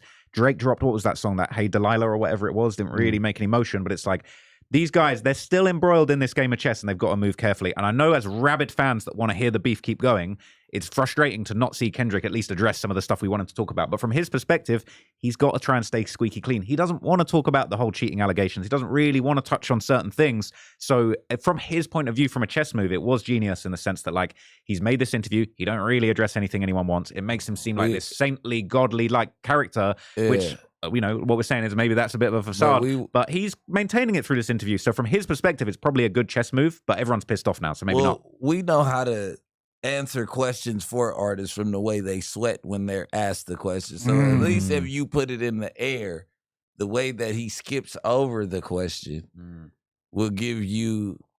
It says something. Like, you know what I mean? It give you a roundabout like, oh yeah, that nigga, he was fucking. Or you get what I'm saying? But who doesn't cheat on their wife as a rapper, the fucking most cracking rapper on the West Coast that there's been in the last decade? No one cares that Kendrick got pussy, I promise you. No, I disagree. Yeah, people really care. care. It's not a bitch that won't fuck Kendrick. Like, you get what I'm That's saying? facts. Like, he can go to the Sprinter while you sitting inside the show, and the fucking, if it's a female driver, hell, if it's a male driver, he could go get some, you know what I mean? No, no, 1000%. And look, like, I feel like Kendrick is the prototypical MC that was designed for someone like me to love him, particularly the fact that he's from here. And I've been following him and a huge fan of this dude for this whole time.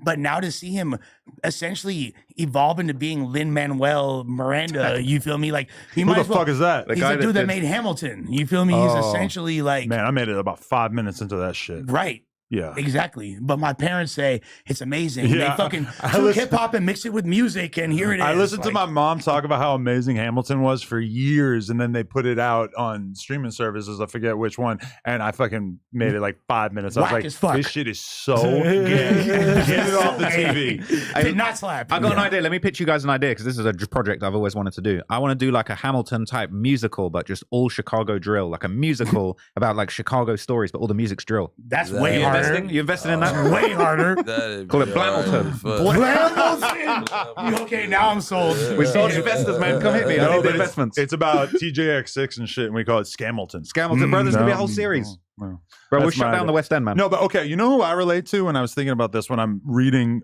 an article on Harper's Bazaar for the first time in forever. I'm thinking about Jason Lee and how he's complained to me in the past about how what he's doing is really trying to build a black-owned media property within the culture by somebody who's a real part of the culture. And constantly at every turn, when he's trying to get these A-listers to come to his award show and everything, he's getting turned down. Now, he does have great relationships with certain people, Cardi B, whoever, like, Floyd Mayweather, all these people. It's not like nobody fucks with him. But to somebody like Jason Lee, it is kind of like, well, why can't I get a Jay-Z or a Beyonce or a whoever to come to my type of shit? Because if that happens, if Kendrick does go to the Impact Awards, that's fucking huge for him. Why is Top 5 calling me? I'm gonna. Is it conversation. You want me to talk to him? Yeah, maybe he knows what we're talking about right now. Actually, yeah, he's a Kendrick authority. Yeah. Hey, what's up? Hey, we on stream. What do you think about Kendrick Lamar? No comment. Shut the fuck up. You always got a comment. Is that Pressa? No comment. What up, gang? Hey, how you living? What's going on? My dog Press. Press machine in the building, man. What's good? No, but can't Press. What's happening with you? My neighborhood niggas, man. Oh! This the deal with my nigga Wessel, nigga. So I heard you guys were going to kill Kodak. What's up? Nah.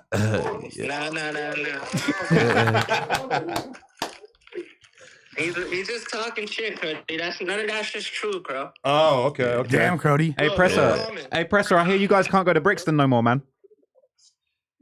Yo, no comment. Hey, he did a documentary on me.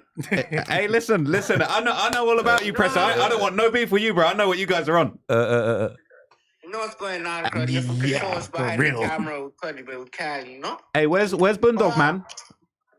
Where's Boondog? I need to see the Richard Millie that Top 5 just bought. Boondog. They yelled at me for posting a picture of Boondog. Why? Boondog. We have to put the Richard Millie up, fam. We can't have it running around in the field. Hey, is it real? They're saying it's not real on the Reddit, bro. Me and Presser, 2 watches, I mean. Hey, they're saying it's not real on the Reddit, man. So what? You took Lil Tyler's watch or what? No, I waited at the back. Listen, I waited at the back so he doesn't. I wanted to meet him. I didn't have a problem with him. I wanted to see him. You know what I mean? Uh-huh. And I had 100 young boys with me. He didn't pull up to the show. I said, "Fuck! I wanted to see my homeboy." Damn, that's too bad. Could have had a little meet and greet. Bro, Tuka died at 15. So why is everybody trying to save that 15-year-old kid? He's not even 15. He's 18. Saying he's young. Wasn't Tuka young? Tuka was young, but yeah, Lil Tyler, he's probably 18, 19, some shit like that, I think. Yeah, people get killed at 15, 14, 13. Fuck, I'm not involved in none of that shit. Yeah, we gotta have less dead 13-year-olds for sure. Ask him how old Sizzlack was. Where's Kodak, bro? Give me a drop on Kodak. Okay, I'll work on that for you. Yo, give me no real shit, off camera shit. Give me a house. I don't know. Okay, this is a little too much for me. All right, I was just joking. I'm a massive Kodak fan. I know you are too. He hung up. Right? He hung up. He hung up. Okay. Call my phone. Anyway, so when I'm having those conversations with Jason Lee, I'm realizing now how frustrating it must be for him as a Black-owned media company owner to have, people who could easily blow his fucking brand up instead choose to put themselves into white-owned situations when it comes to media attention. And when I see something like this, I'm like, damn, Kendrick could have gave that look to any number of Black-owned publications, and instead he wants that approval from high society, from white society. And to be fair, though, they were probably just like to have Kendrick regardless. Remember, he's the 5th man that's ever been on the cover of that magazine. Every media company on earth would have been happy to get the Kendrick. That's what I'm saying. Right, so they're just like, fuck it. You know what I mean? Like, even if it might not be, because if you read the article, the whole preamble is talking about how several reporters were turned down, and he's like, I want SZA to do this. So this was a calculated decision. I want someone who's not going to ask me any tough questions and is going to fawn over every single word that leaves my mouth. Right. We know. Right. All right, let me ask you some questions about Jason Lee then. Yes. Like, do you not feel like the reason people don't want to get on his platform is just because he kind of, I don't know. He's messy. Is a little bit lacking in integrity. I only ever first heard of him when he faked the Queen being dead 6 months before it happened. I don't think he faked it. I think he knew about it before y'all knew about it. But either way, if Beyonce was fucking with Jason Lee, then Jason Lee wouldn't need to come up with conspiracies about the Queen dying.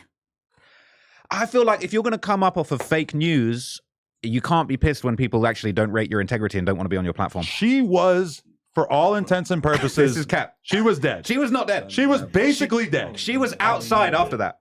You know when people say, oh, this op died, and then they pop up and they're like, bruh, untouched. That's what the Queen did.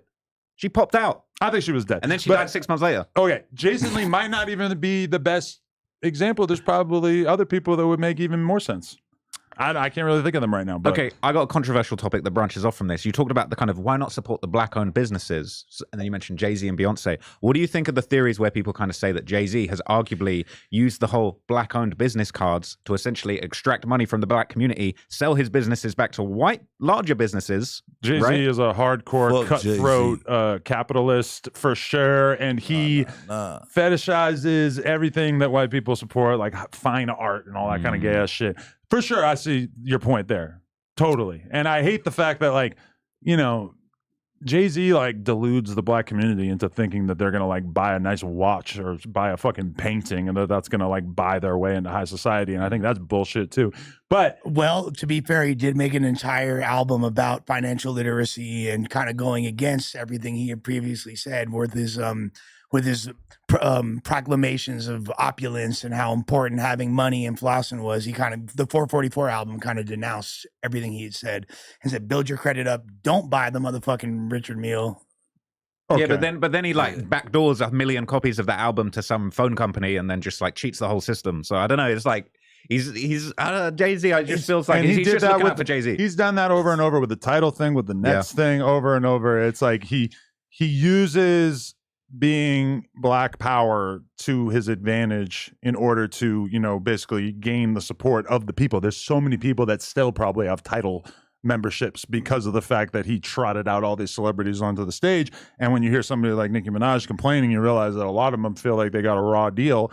And, you know, that's just kind of been the playbook for however many years. Jay-Z is the rap god. You guys cannot talk bad about Jay-Z at all. We're not talking about him as a rapper. As a rapper, untouchable for sure. I'm saying as a black man, period. Listen, Jay-Z, if he sold them companies, I think that's the reason of building up a company is to build it to what you think the max potential or what you were looking for out of the company and then sell it. So it's also showing you that you can profit off the white man if you start your shit. He's not profiting off the white man. He's profiting off his own people. What it is listen, how? You get the they come, they buy in. It wasn't all black people.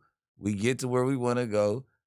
We sell it to somebody that's still interested. It's showing you that you still got the bankroll from them and you're going to put it back into some other black owners. A more simplified version of that whole play is get rich by any means necessary. Make yourself rich. I love it. I support it. I agree with what you just said too, though. We got to call it what it is. But him knowing the value of his cultural capital, there's nothing wrong with that. You know what I mean? And I don't think that's something that he should be critiqued for. But the other version of this would be like Jay-Z starting a streaming service that he owns and then continuing to own it, continuing to profit from it, continuing to employ the type of people that he wants to see have jobs. Would that be so hard? That doesn't seem totally outlandish, right? Well, to be fair, if you look at the business model of Tidal, he really did have good intentions. In fact, every single rapper over here can say, if you look at your split sheets, you get more money per stream on Tidal, significantly more than any other DSP. You would rather everybody only listen to your music on Correct. Tidal. But that's because he's gouging the customers. Well, yes, he was trying to incentivize. You call it gouging the customers. Charging them more, right? No, I call it incentivizing artists to make Tidal exclusive releases for his platform. That's what he was trying to do. Though. Cool. That was the culture he was trying to kind of cultivate over there and like be like, hey, you could drop exclusively on this first, etc. And there were he did it right. Didn't Life of Pablo drop in Tidal first? Exactly. But that era is over. That was so frustrating. The streaming exclusive era is over. He hopped in at the beginning of streaming and he seen he got the bad end of the stick and it was somebody willing to get him out of it and 100%. He sold the shit. Like, you know what I mean? Like, I hope that you don't think the message that he's preaching is like, don't get rich with the white man. It's like, you I can be as rich as the white man. Right. Don't think that you can't make it there. But I feel like the opposite example, you've got someone like Diddy, right? His whole thing, because I did the Diddy versus 50 video, and I talked a lot about the Ciroc. And like there was a whole thing where Diddy's whole thing was like, support black-owned business. Don't buy Grey Goose, it's trash. Support black-owned business, Ciroc. Yeah. He didn't even own it. And then when all of this stuff went left, the deal was just gone. And it's like, Bro, you didn't even actually, and you just got you said to support black-owned business. You just got all your community drunk and wasted and a mess and took their money on $40 bottles of vodka. Any marketing scam them. that could convince people that you're going to buy high-priced alcohol, get drunk as fuck, act a fool at the club, and that somehow this is an act of empowering your race.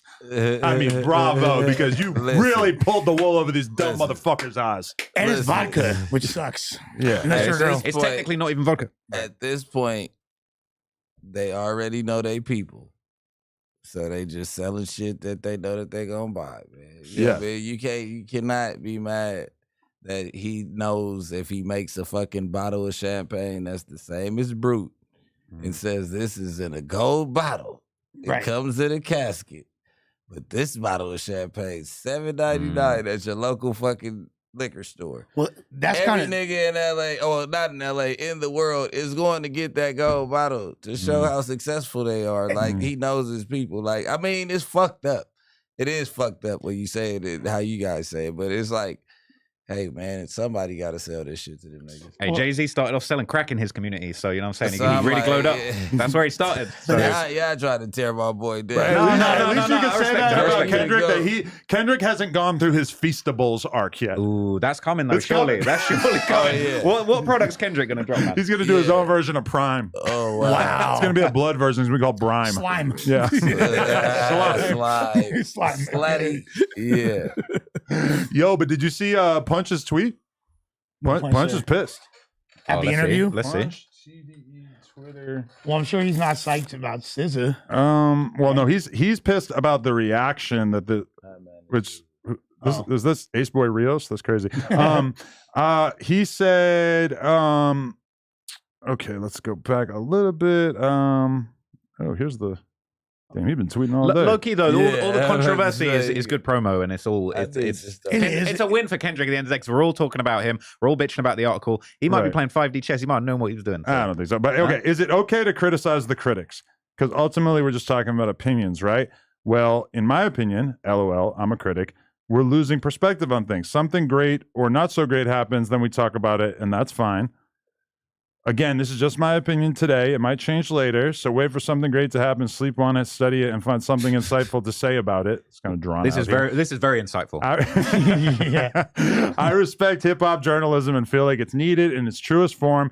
It helps keep the culture alive, but it's only a few real ones left. Cap. Most of you guys are trash, just my opinion. That's why artists don't want to talk to you. And then I guess this is okay. Okay, so he's like doubling. He's like defending the article. And then he says, "I never mentioned bloggers." Which, by the way, if you're still saying bloggers in 2024, old as hell. There are no bloggers. That ship has sailed a long time ago.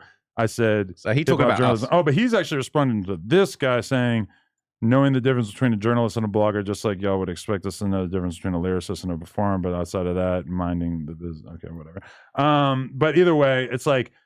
This is a very common sentiment, I would say, from people who are, not terribly happy with what is being said publicly about themselves or their clients, to basically say, hey, the media sucks. And mysteriously, I can't find almost anybody in the media who represents, helping my businesses and my artists. Well, also, I mean, don't you think there's an element in that tweet that reads, hey, like, this is why we didn't have a real journalist interview Kendrick. This is why we had SZA do it. Right. That's really what it is. I mean, I could very easily list off like 5 media figures right now that they could have gone and done an interview with that I doubt he would be able to summon the muscle to discredit. 100%. I just feel like this older generation, they just don't respect the new school of hip hop journalists, and they're just so desperate to just like force things back into the old school way of doing things. Like, you remember when Jay-Z had that interview with that guy, was it Dean Beckett from New York Times? It was just so like, you're not trying to see Jay-Z sit down with this guy. Like, this is just not what we want. But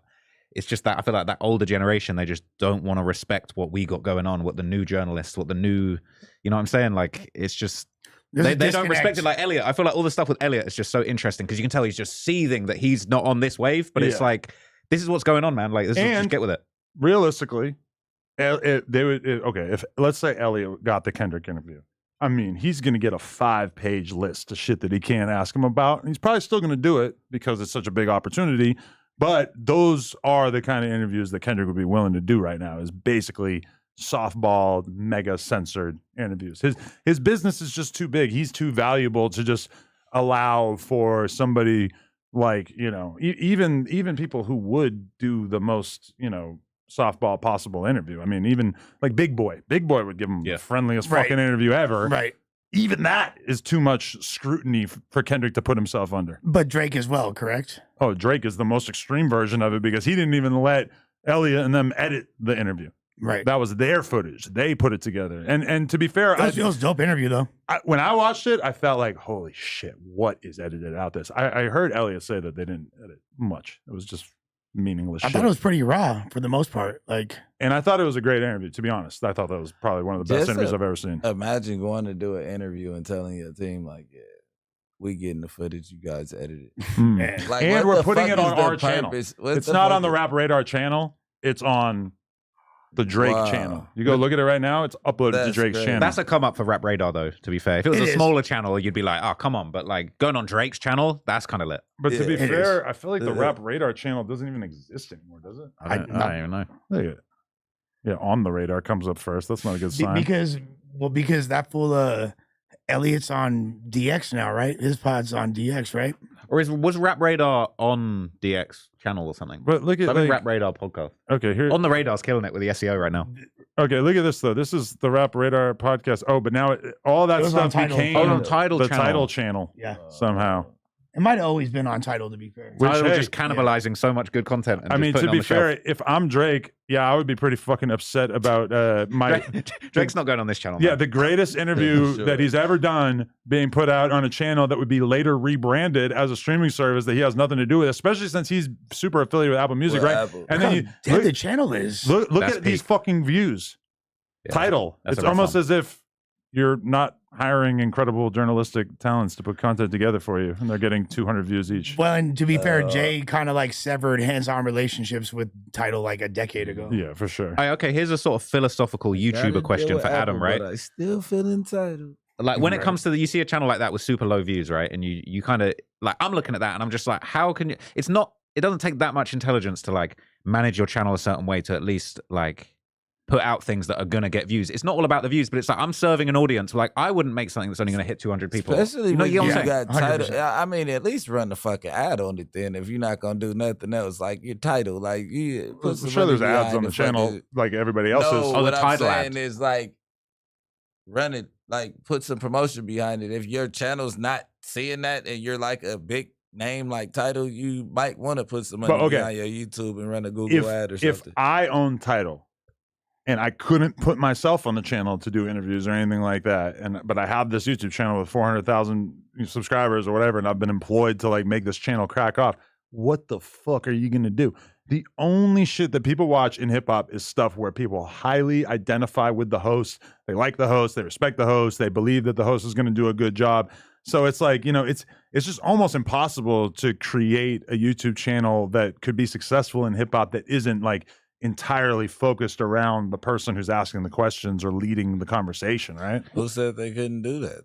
But who are they going to get? Well, I mean, it's going to be extremely expensive because what do you have to pay somebody you can't go pay academics, but if you did, you're going to have to give him $100,000 a month or more to have him do some shitty ass interviews for your fucking channel. He doesn't even want that. He's going to do it on his own channel. Yeah.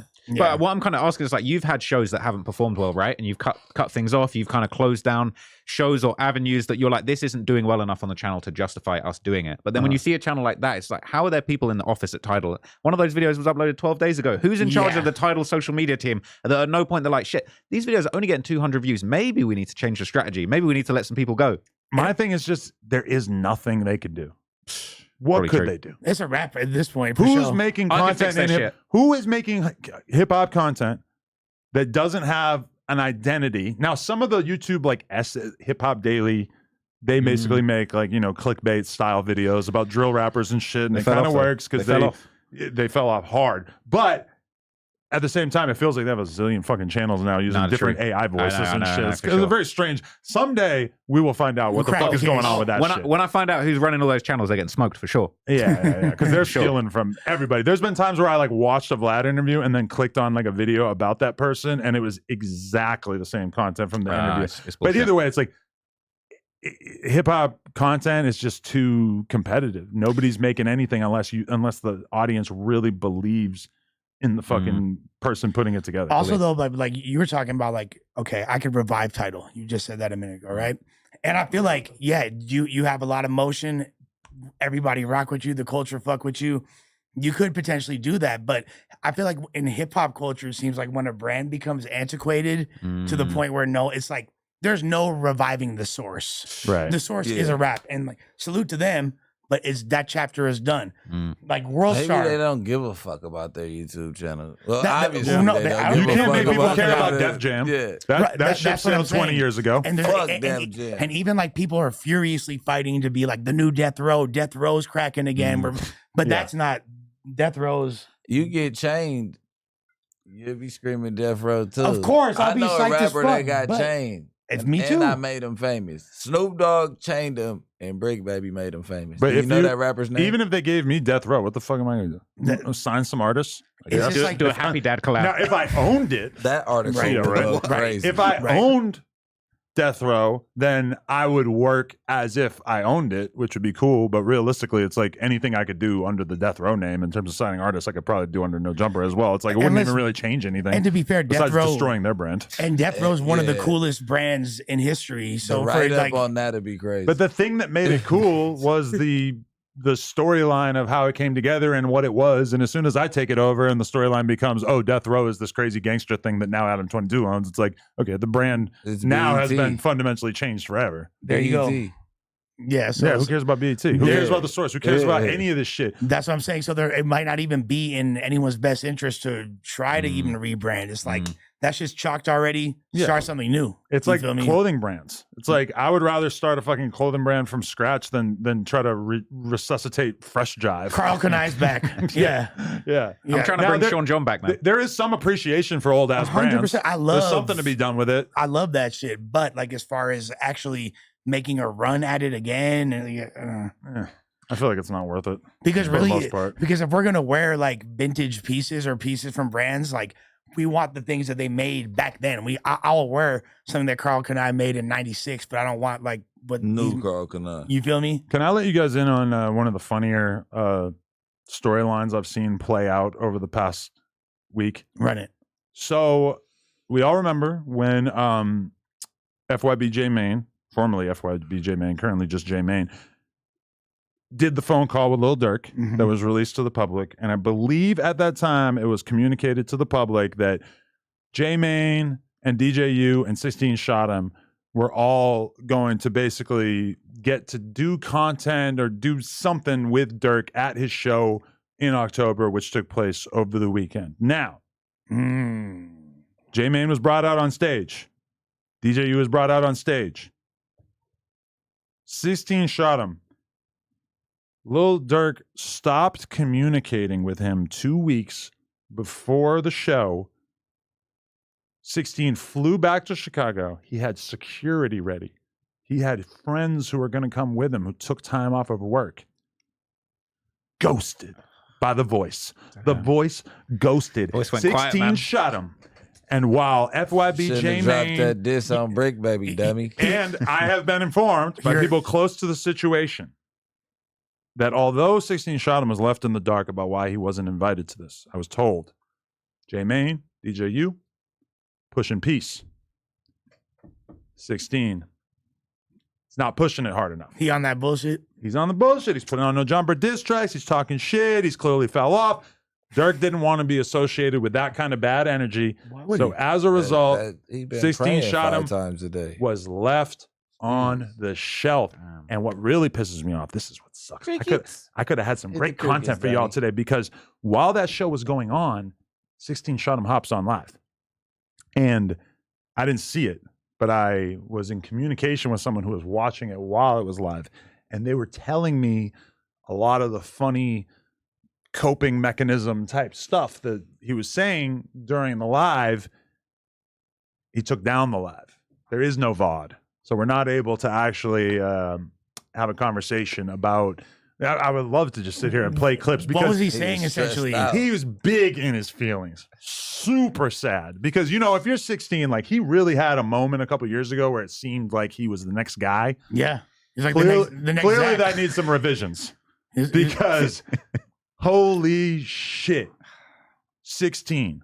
Understand this. He's the next guy. Your career is so in the toilet that Dirk.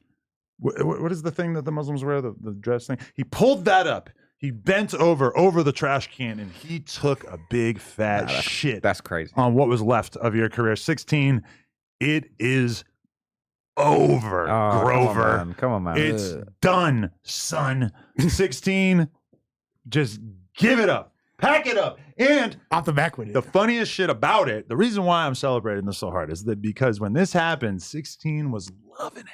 And he was painting the narrative of, oh, no jumper's bad for the culture, but me, J Main and DJ, we're good for the culture. Yeah. That's why Dirk is fucking with us. Yeah. Wrong.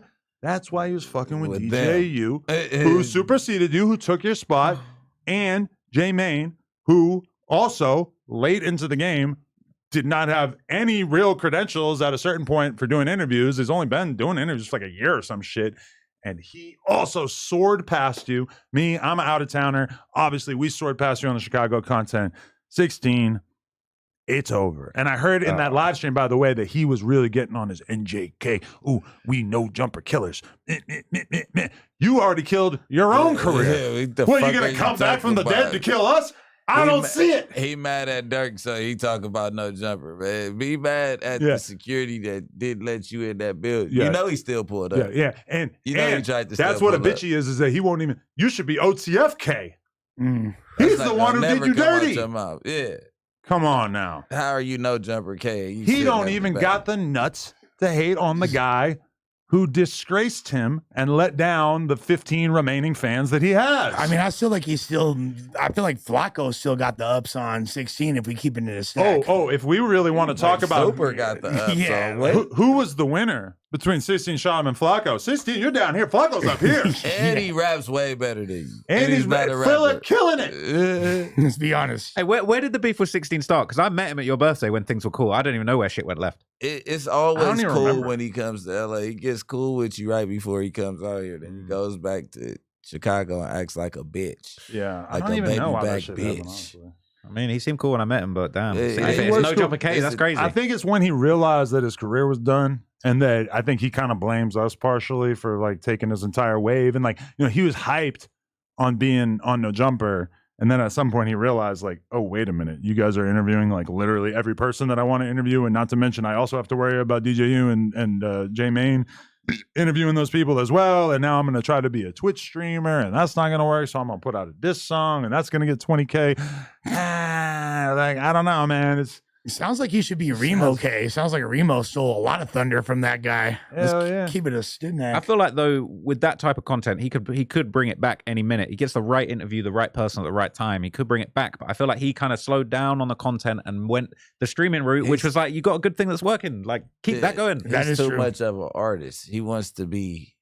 See, he's still young, so he wants to be like the main event, and I don't think he likes being on the other side of the camera. He wants people to want to know about his life. And there ain't shit going on. The funny thing about it to me is that he got security to go to this show that he wasn't actually even invited to. Got shot 3 people got shot, 1 died. This is my thing. Needed that. It could have been full for him. You are way closer to being employed as a security guard than being the kind of person who needs a security guard. And obviously, you're not big, you're not brolic, so you're not going to be like a rapper security guard. But you ever go to the bank? I just thought about that. And there's like a 120-pound like old lady, and she's the security guard at the bank or whatever. And part of your head is like, what the fuck is she going to do? That's closer to where you're at in your life. You need to go get a job and stop worrying about this content shit, buddy. Damn, man. I mean, it's true. Yeah, like who was running down on 16 for pictures to where you needed security? You could have just came with the homies. And I saw footage of 16 at Lyrical Lemonade Fest. He's a regular guy. Nobody knows you.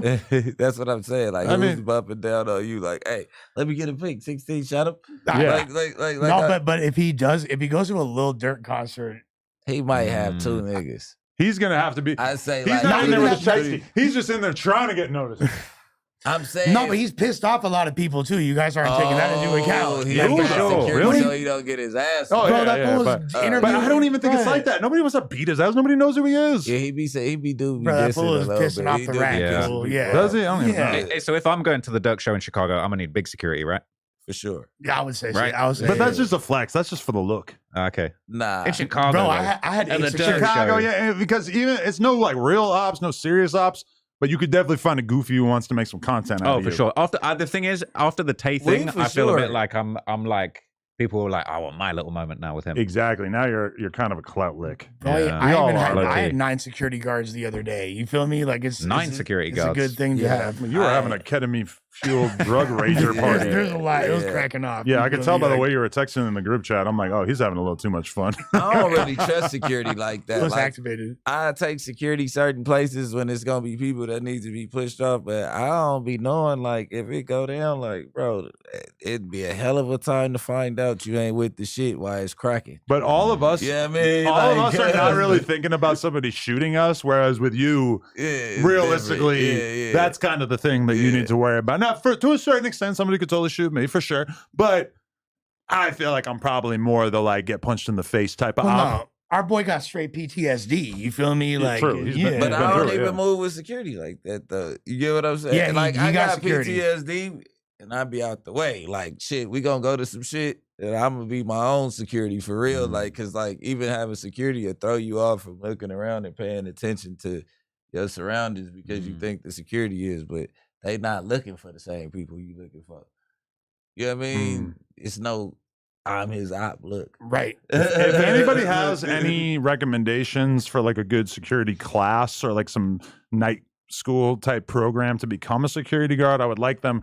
DM that information to 16 Shot him because clearly he needs a new career path because this whole thing is not really working out. What's our boy from Detroit that was taking the guns? The fucking opposite dude, self-defense. The cop. That dude was amazing. He needs to I go. interviewed that fool. Damn, what was his name? That guy was the greatest.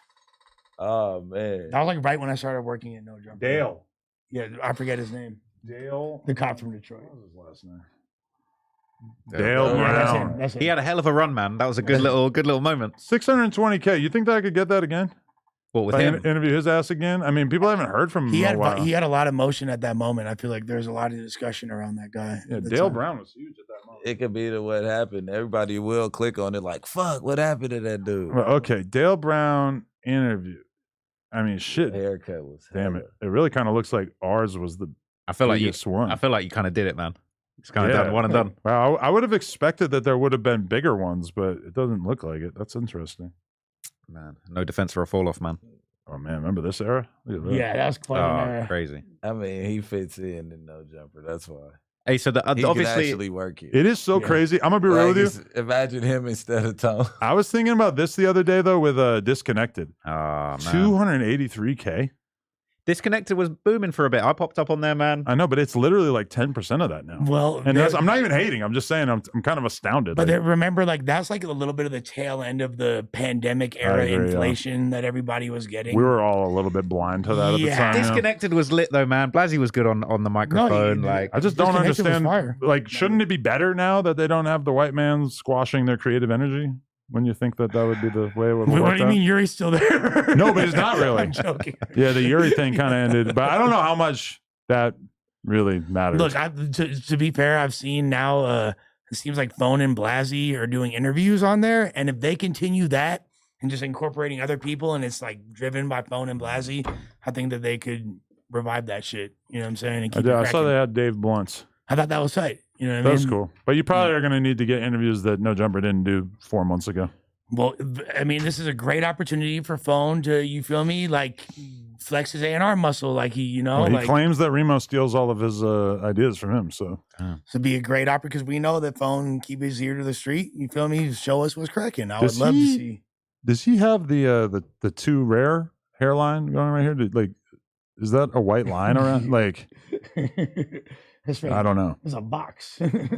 Hey, so obviously the other big part of the Dirk show was the collage of the fallen members, which was a very, very big controversial topic. And then, of course, Mama Duck got to make it about herself and say, when Duck did it, nobody gave a shit. I kind of hear it. Like, I feel like Duck actually tried to do something monumental for Chicago. He didn't get the respect he deserved. They conspired, got him out of the way, and now they all want to push peace. Now Dirk wants to push peace because maybe some of these little situations catching up with him. That's always the rumor, like, oh, is Dirk going to go down? Is Dirk going to catch the Rico? Now he's pushing the peace. He's converted to Islam. I'm not saying that's why he's done it, but he's on a way more positive thing at the moment. I kind of feel where Mama Duck's coming from. Like, nobody really had that energy when Duck was actually pushing peace. And back then, when the war was really hot, for him to show respect to the ops, people like LA that passed, that were actually good artists, that were Chicago legends, showing respect to them. You know, I just feel like I kind of hear where Mama Duck's coming from, and I feel like it's interesting that Dirk's chosen now to do that. Well, I feel what you're saying, but at the same time, the whole thing with I feel what you're saying in the sense that when those guys came out from the beginning, they were the underdogs. They were the villains in this story. They even had the acronym WTO, We the Ops. You feel me? Because remember, Dirk and them and Chief Keef and them were talking about FTO, fuck the ops. They're like, we the ops. And they were embracing, we're the other guys that are being talked about. So they were like the villains in that whole arc. So I understand that kind of put them, you know, at a huge disadvantage throughout this whole thing, especially from a public relations standpoint. But I can explain it to Mama Duck pretty easily. Dirk is 100 times bigger than Duck. That part. That's why people are making a big deal about it. And the media landscape is much more evolved. There's a million fucking pages making videos about literally everything that happens in Chicago. So anything that happens, it feels like a way bigger deal.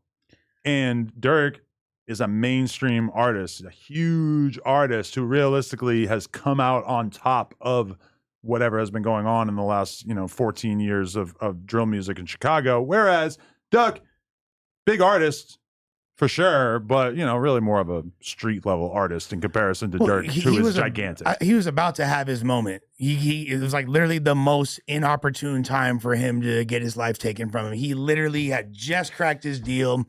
Slide was cracking. The other joint was cracking. He was on top. Duck was literally like, to be honest, at that time, Chicago music was in a huge downward trend, and we can't really look at like where Dirk is at and characterize Chicago by wherever Dirk's cracking at, because Dirk is so big now. He's essentially, like I'm not saying he's on the level of fame of Kanye, but you don't look at like Kanye as a Chicago artist. He's far transcended that. And Dirk has pretty much transcended Chicago at this point. He's a national act, international act, you know what I mean? Like, and he is on, it seems like it's quite genuine that he's on his push and peace wave. And even when, I was going to say, even when it Duck didn't was seem pushing, all that genuine when Duck was pushing peace, he was making the most violent music of his life. He decided to take a day off from the drilling and do that, and then he was right back to it because within a year or whatever he was dropping dead bitches. I feel like though you got to give him credit as far as like he was trying to do the positive thing, and then the ops just kept going crazy with it, killing his friends. Then it put him in the dead bitches energy. I feel like it's a bit unfair to sort of like put it all on Duck. Like, oh, well, you were pushing peace now, then you were talking about dead bitches. Oh, you're a hypocrite. But then it's like, then let's talk about Dirk doing the same thing. But at the end of the day, anybody, a bigger platform. I feel what you're saying, but at the end of the day, anybody choosing to gatekeep when it's okay to push peace or not is funny style. It's not gatekeeping, but it's like, Duck did do it first, and it's like I understand that's why Mama Duck's pissed, because it's like, oh, everyone's wants to give Dirk a pat on the back now, but no one really gave Duck never really got the shine he deserved for doing push and peace, essentially. I say they both Chicago legends. And they both deserve that shine. I feel like they do. But then also, it's a little bit unfair, right? That like Duck was pushing peace, he lost his life. Now Dirk's out here having a great time. He's pushing peace, reaping all the benefits. Whether or not he was maybe a driving factor behind some of this negativity that played out in the streets, who knows? But like, I get where she's coming from, and it is kind of sad that it's like, well, Duck ain't here anymore to push peace when he was trying to do it, 3 years ago, 4 years ago. Do we think there's something that Dirk could potentially do, like as far as like donating to families of victims of like, is no, it's too. I feel like it's too late. I feel like Dirk's doing the right thing. I'm thinking it's good on Dirk, but I understand where Mama Duck's coming from. You gotta start somewhere. You can't. Motherfuckers probably wasn't ready for peace right then and there. And it's like you can't be pushing peace and then going back and doing what you know what I mean? You got to stick to it. Dirk ain't probably been on no drill in the last 10 years. At the end of the day, if he rapping about it and ain't doing it himself, you get what I'm saying? It's a bigger picture there. Like, oh shit, like maybe let me put this other message out there because this is what I'm really doing. But if I see one of my ops, I might, you know what I'm saying? But I'm really like living a peaceful life. You know what I'm saying? Duck was still involved with the people that was doing all the back and forth every single day. And now he's saying push your piece. It's like, is this a cover up? Is this a way to I think to a lot of people, they viewed Duck banging that song as like, okay, you guys are basically on the losing end of this war. Right. So that's real convenient that you want to squash it. People are going to apply the same exact logic to it. Like, oh, Dirk, you're so unbelievably successful that of course it's convenient that now you want to squash it, especially when everybody's talking about a RICO and a lot of your homies got locked up for basically the biggest murder trial in the history of Chicago. Died, like fuck the score. Like who got hit the hard? You get what I'm saying? Like at the end of the day, them being down on the scoreboard and wanting to push peace, that's like a time when you kind of don't want to push peace. To admit that you're losing, I mean, all right, that's waving the white flag. I get what you're saying. But fools are, I think fools get tired of the bullshit. You look at any interview, any discussion that people have had with any drill rapper, like when they get asked that question, like, don't you get sick of this? Or someone tries to, and they're like, yeah, man, this shit is wet. No one's like, oh, I love this shit. Yeah. Even in that Brandon Buckingham duel piece, he was like, this shit, like, he's like, I need to get the fuck up out of here. But by the time you're in your early 30s, you definitely should not still have a YBC duel mentality. And if you do, it's not terribly becoming from the fans' perspective. So the fans, if you're 16, 17, 18, and you still think that killing people is the coolest shit on earth, fine. This is what I'm saying. I don't think Dirk I think Dirk was inspired by J Mane. I think Dirk looked at it and said, well, if this funny fucking comedian ass motherfucker can be out here pushing peace and he's teaming up with somebody that we all know to be a savage, it is his last name, Tay Savage, then I should probably be on board. I'm not saying that he didn't also have his own personal transformation and stuff, but I feel like J Mane cracked the door open on it becoming cool to talk about peace and stuff. And I'm not saying that everybody in Chicago is on board with it, but I think that if there is going to be like a real change in terms of how that whole city treats violence, for sure we've got like the best, most momentum that you could possibly ever ask for. And especially, let's say Dirk puts out his whole next album and there's no dissing on it. That's a great step forward too. Well, yeah, and keep in mind also, Dirk, as far back as like 4 years ago, he's on like Nas's album talking about peaceful agendas and shit. Like he'd been talking. Yeah, he's gone back and forth many times over the years. Yeah, for exactly. sure. But that's the thing though. But him even coming from where he comes from, this is a dude that came out with L's Anthem and This Ain't What They Want. You feel me? This Ain't What You Want. These are his first two singles, dissing ops the whole time, all that shit. And then this dude he's transcended to the point where he's even flirting with an ideology of peace or a different agenda. That shows the growth right there. I think Allah will unite the city. Boom by A right there. Allah is the new OG. So yeah, him being a spiritual and all that, that's gonna for sure alter those dynamics. But don't get it twisted. I'm not hating on Dirk, and I think him bringing out J Mane is actually monumental, and we're actually bigger than the collage of photos. I think that specific collage of photos was so similar to the Chicago Legends concept. I can see why people were pissed off. But in general, I think bringing out J Mane, coming from where he comes from, coming from where Dirk comes from, I actually think that's probably one of the most positive things that's ever happened in the Chicago drill, and I rate it. So you do that shit when you ready to do that shit. It's like a motherfucker can't tell like you should be pushing people. You don't know what losses you taking, what state of mind these niggas in or whatever. Yeah, Dirk got some money now out the way, pushing peace. It seems like, oh yeah, of course you're pushing peace. But at the end of the day, some people could be tired of just racking up obituaries. Like it's like you gotta start somewhere. Like you gotta crawl before you walk type shit. Like so if I'm squashing it and I'm doing it now, at least I'm the other cats on 63rd. At least it won't be me that take them out. You get what I'm saying? No, for real. And as well, Dirk has lost so many people. You know, I can't imagine what he's been through. And for him to still be able to push peace at this point, after all of these years, after all of these losses, you got to respect that as a man, because that takes a big man and a very grown mentality to do that. And I rate it. In the same way with J Mane, where him being willing to say he wants to push peace, despite the fact that a lot of his friends have been killed, coming straight off the Duck murder. You got to respect it. You building characters like Jeff and Q50 and all that, like, you know what I'm saying? Like, they glorifying this shit, so you got to think, like, pushing pieces, like, saving the killers, too. Like, niggas could do something else. I ain't got to just kill. Right. You get what I'm saying? Because that's not, like, the character that you really want to be in real life. Like, no matter how much Dirk and J Mane are pushing peace, though, I don't think it's going to stop there being like a constant flow of new Lil Jeffs, though, to be honest. No, I mean, definitely. But it could definitely help. I mean, like, the thing is, it's always going to rotate to a different city. If it did, in fact, if that objective was completed, there's still all these other places where it's turned up and janky. And also, we only care about Jeff because he makes good music or made good music. And same thing with all those other dudes. Like, realistically, there's all kinds of YouTube videos about dudes who got 10 bodies in some random city or whatever, but there's no music associated with it, so people don't really give a fuck that much. Well, also, if there is like a way that artists could age gracefully and still seem cool to the youth, like, because like the whole I would say take away the rap, right? Just like in the streets kill it, like that ain't part who too. you want to be. Yeah, because the thing is, like, there's no longevity. There's no longevity, period. No matter what. Like, it's a very, very short-sighted strategy. Yeah, it's true, man. The you music get first. addicted to that shit, though. Like. You get addicted to going to go slide. Like, people don't understand that shit. That shit is like a fucking thrill to a kid. It's adrenaline rush. It's an adrenaline rush. And then once you get away with it once, you get away with it twice, it's like, oh, yeah.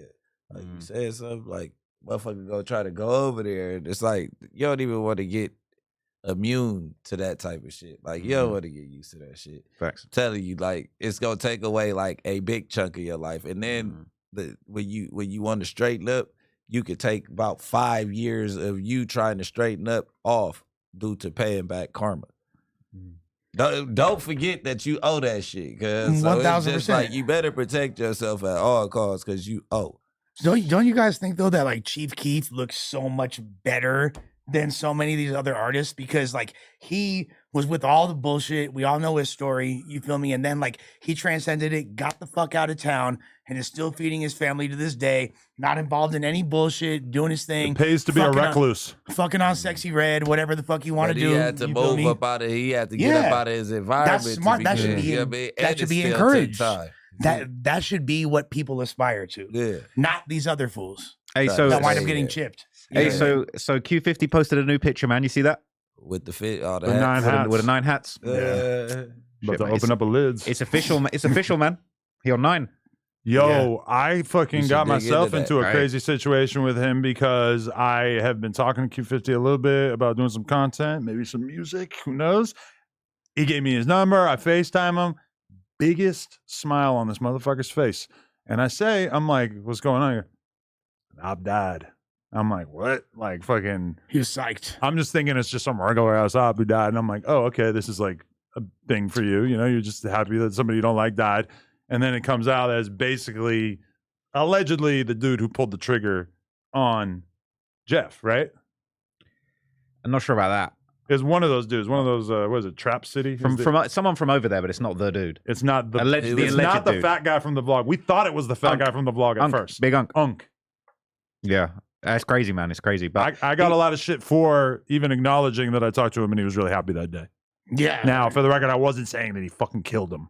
No, he didn't say that. This is something I feel like I really want to speak on, man, because it's just like, it's very frustrating for me. He is out here showing pictures with 9 hats, but he's mad at you. Yeah, right. He's mad at you for making a post saying, oh, I guess I know why he was happy. This is your fault, right? You're the feds. You're making it hot for him. He can allude to it, but as soon as I say anything, I'm the one. You're the feds, man. It's so little personal responsibility in the drill community. It's all about blaming the people who are making content out of it. 100%. Of course, get on the phone with white guy talk about an op who died just now. But to be fair, that nobody knows who killed you. Like, of 22. course. And then what I meant to say was the dude, the messiest dude. Adam but 22. No matter how burnt out you think that Q50 and them are, it's like, even if he had just slid, he's not going to tell me. Yeah. Right. But he is the type of dude who would be like, yeah, an op just died, and but he's not going to tell me. But you would think that he's not going to tell you. But and I'm not saying he would, but just the way the trajectory is going, eventually fools will just be live streaming while they're on skits. But you have a reason to believe that he's still wanted, because that was the title of your video, right? How is he not wanted? He's talking about he's got 8 bodies. No, you could say that. Well, he got that arrested. doesn't mean that they can make the case. No, right? he got arrested soon after the Jeff thing, and they let him straight back out. I don't understand. I'm not wishing. Well. You're not wishing for justice to be served. Only since he started pressing me. Now I'm kind of maybe I don't know. Yeah. So do you feel like you are like the #1 target as far as because your documentaries? No, hell no, I didn't kill anyone. This is why it's so stupid, because it's like they're acting like I'm the top up. I didn't kill nobody. I'm just out here looking at pictures of you guys wearing hats. You're just famous. No, I feel like, but as far as drill rappers, do you feel like you're the are you the top opper of drill? Are you the new Warren Chirac? That's a crazy question. I mean, kind of. I don't know who else could you say? I think it's you, bro. I mean, Adam be beefing with the GDs, but I feel like you've transcended that. I feel like you're safe with now. BDs and the GDs like I got a loose screw. If it's that easy for somebody that's not a cop, well, he's a cop in his own way, but he's not hired by any. Hey, the police couldn't afford to hire me, man. Yeah, that's what I was about to say. The things that the police do that he doesn't do are like, well, all kinds of investigative things, but like even just having conversations with people who are involved in stuff. Like, if you really wanted to make it your business to crack these cases, your channel would look a lot different, and your means of creating the content would look a lot different. It's like y'all doing the shit, and then y'all posted about it to where motherfucker could see it. So if I put it in documented and put it out in documentary form, you know what I'm saying? Like, how are you mad at me? You're documenting this shit. 100%. I'm just lining it up on a chronological. That's like, why, to me, like, right? If you're that's the way I see it. If you're calling me a sees it culture that way. vulture, or you're calling him or me a fed or whatever, it's like you've already just like made an accusation that nobody's gonna give a fuck about. It's this. That is an old We're school living ass in the year argument. of the vulture. Nobody's impressed by Condors. that. Like, listen, we get it. You figured out that culture and vulture rhyme, and that's kind of amusing. But that's basically where it stops in terms of your argument having any kind of like real viral potential. I'm not going. I saw a comment that said, when me and Adam link up, we're Culture Voltron. Put me in the booth. That was hard. Put me in the booth. Straight to the booth. I've been stealing lyrics from Reddit. I'm gonna steal that too. I don't give a fuck. I just got my first chain. I was gonna get a big iced out vulture, and I was like, I'm not sure that's the right message. Sick. I thought Make it look like the old Dipset What I was chain. gonna have, an actual vulture flying off, like holding a bag that said culture on it. That is dope. I'm then so I not a thought vulture. that's not really gonna happen. People will stop. I'm a fucking culture with you. condor. Exactly. I'm a California condor. I'm You feel so me? not a vulture that I didn't even know what a vulture looked like until this moment. Imagine that in a chain, it'd be sick. Yeah. And if But- you look up a condor, they're like the gnarlier. You washed version. out. They probably can't see it, but go Google vulture if you want. Okay. Vultures are hard, man. We have to shoot a video, so we're going to be ending this show a tidbit early. I'm probably going to have to march over there. Our engineer walked away, so there might be some dead space at the end of this. Yeah. What? No, I lost you off camera. He didn't think we were about to end. We were in mid combo. It didn't seem like we were in ending mode. Should I tack on a couple minutes at the end of this to just address the donos? Yeah. Yeah. There wasn't. Oh, I thought there wasn't that many, but the new No Jump. Oh yeah, that was Julian. Shout out Julian. Lacewell said, "Longtime listener. First comment since the No Jumper news was canceled. Traplo Ross is in the building. It's going to be special tonight. Can I get a Uno? Hockey sticks in the chat. Shout out Lacewell. In the chat, man. Lost Kill Squad mask. Lost in time, but not afraid, or something. Said Harmonious Yuri is seething right now watching this. Yuri, just know that I have a bar so brutal for you that I took it out of my notepad app because I don't want to say it. In Love with 223 said, y'all need to let Sharp inside stop ducking him at him. He's probably not even awake yet. I'm gonna be real with you.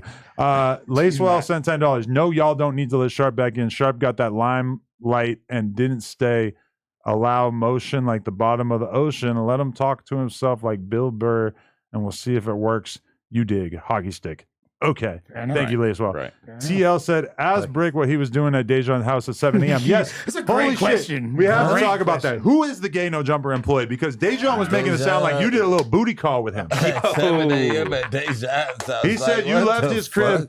at 7, 8 in the morning, and he made it sound like some cheeks were getting clapped. Man, What was you doing over listen, there, bro? That's on my 4 kids and my brother, rest in peace. That's for my kids to die right now where they at. I don't know where Dejan lives at. I never even knew what city he lives in. Right. What the fuck? Where did that narrative even Well, come he from? claims Dejan that there's said a gay no jumper employee. A lot of people are pointing to Flacco. I don't think Flacco appreciates it very much. Who gives you zesty vibes? at this point. Shit, you? Shit, there one guy, Me, one main guy. Is it got to be on camera talent, or it could potentially? I think he was implying that it might not be on camera. Oh wow. Which I'm gonna be real with you. I mean, okay, Hurley and Michael. They spend a lot of time together. Yeah, but they do work. They work in that same little area. No, you see how? I know Brick's yeah. the gay one because he got so mad at the thought of Mikey being with somebody else. No, I'm thinking who the fuck else that doesn't work? I mean, that's not on camera. I don't know. I'm not going with Donnie. No, it's not Donnie. Yeah. Donnie got too many kids. I don't see it. Josh, same thing. I don't. I feel like I would know by this point if Josh was Probably would have diddling. come out. Yeah, and I know Hey, man. him and Gunnar been hooking up, but that's just a purely physical thing. I don't think that counts as gay. I don't think Gunnar counts. Gunnar, no, I don't think he's like Dejan knows. non-binary, Yo, right? what Like, the fuck are you talking about? So that's to me. I don't know who else. I thought that Dejan said I left his house. I'm like, He bro, did. what the He fuck? did. He said He I've been did. to his house before. Yes. Are you Yes, he serious? said you left Yes. at 8 in the morning. 7. What? 7. That bitch ass nigga just wants somebody to say something. He's starting to gain a following. Like he's starting to see like He's working it out. the you know. He's what I'm just saying? sick and tired of being the only gay one because now he's trying to talk about Isaiah Rashad. He's like, oh, Isaiah Rashad's gay. Why don't y'all talk about him? Bro, Don't I take ain't it off. never- Don't put it on somebody Bro, else. This nigga said I left his house at 8 in the morning. He's so Man, fired. nigga, I've never been to Dejan. I've never kicked it with Dejan outside of here. How Like, does he have a maybe trust fund Barry or something? Gordy was there. Like, how does he afford to live? He's got like a permanent unpaid internship at Fake Immunity, I guess. He did have a job with No Jumper for 3 months. He living at his dad's house. Yeah, but like, how do you even got like gas to drive a car or like, you know, how do you afford? You finesse little hot B. You might have a little sugar daddy, man. He got a sugar daddy. That whole little hot B thing really exposed that maybe he don't got like any money. Hey, Yeah. you should go on the gay dating sites and see if you can find Oh, my Dejan's God. profile. I would kill to read his bio. You know, it's gonna be some good shit. Op shopping on He said, Grindr's I crazy, like bro. Food. Number one, I know all the Op shopping founders of is Def Jam Records. This podcast has made me realize that I suck at doing his accent I because do the best DJ Yeah, of all, like, of anybody. it's right on the tip of my tongue. Pause. But it's like it's right there, but I can't really do it the way I want to do I it. am 3 gummy bears away from my. Yo, the funniest shit. I seen another clip of him basically like explaining how he's too busy documenting LA hip hop to exercise or eat healthy. Amazing. And that if he were to get in shape, he would have to do nothing else for 6 months. Man. What are you fucking talking about? You think everybody who's You lost go weight and they're like, fucking- like getting in shape? Let me give you a quick blueprint. Maybe an hour of exercise a day is like, that's a lot. And then you eat clean. That's it. That's the whole thing. In theory, eating clean shouldn't take any more time than eating fast food or whatever the Yeah. fuck else Right. you're eating. So in theory, it should be about an hour a day of exercise. And even that is a lot. Like you could really lose weight. 20 minutes. You know, do go for a walk a couple times a week. Well, there's no bone in it. He doesn't want it. So it's The thing is, too, if also- it's not bone in, he's cool. So it's like And what are you really all doing? healthy food Like, what is his that- impact on LA hip hop? And here's my. That's, He's been doing nothing but that for 10 years. Your podcast gets like 100 views an episode. That's the biggest point that I want to 200, make is you really can't because I see what he's trying to do, leaning into hip hop culture and trying to making that like his shtick or his gimmick. Like, first of all, Dejan, remember when I went on your podcast when you still had a job at No Jumper and smoked your boots in a hip hop trivia question that you tried to curate to make you win and made all the questions, still smoked you. So basically, you can never say anything about No Jumpers like they're of hip hop credibility when Yeah. there's someone in the building. In fact, 4 people in this room right now that know significantly more about And my hip-hop favorite than thing you about ever it will. is like, okay, he has been mercilessly clowned on the internet because of the fact that he basically took what was, from my perspective, a pretty like normal argument about hip hop. Basically, you know, a bunch of people at a table making fun of him for doing a horrible review during their podcast. And his way of pivoting off of that was to say, name the founders of Def Jam. And so then Flacco makes a video dissing him for it. And his response to that is to do an Instagram post where in the clip that he posted, Flacco is getting scolded by Dejan saying, name 5 Greedo songs. What are your top Name 5 5 Greedo songs. If you can't name 5 Greedo songs, then I don't want to hear from you. Like, this is the same thing they were just making fun of you for. I've been sleeping with your boyfriend. How you do it right. Fuck out of here. Just sit this one out, homeboy. Oh my God. man.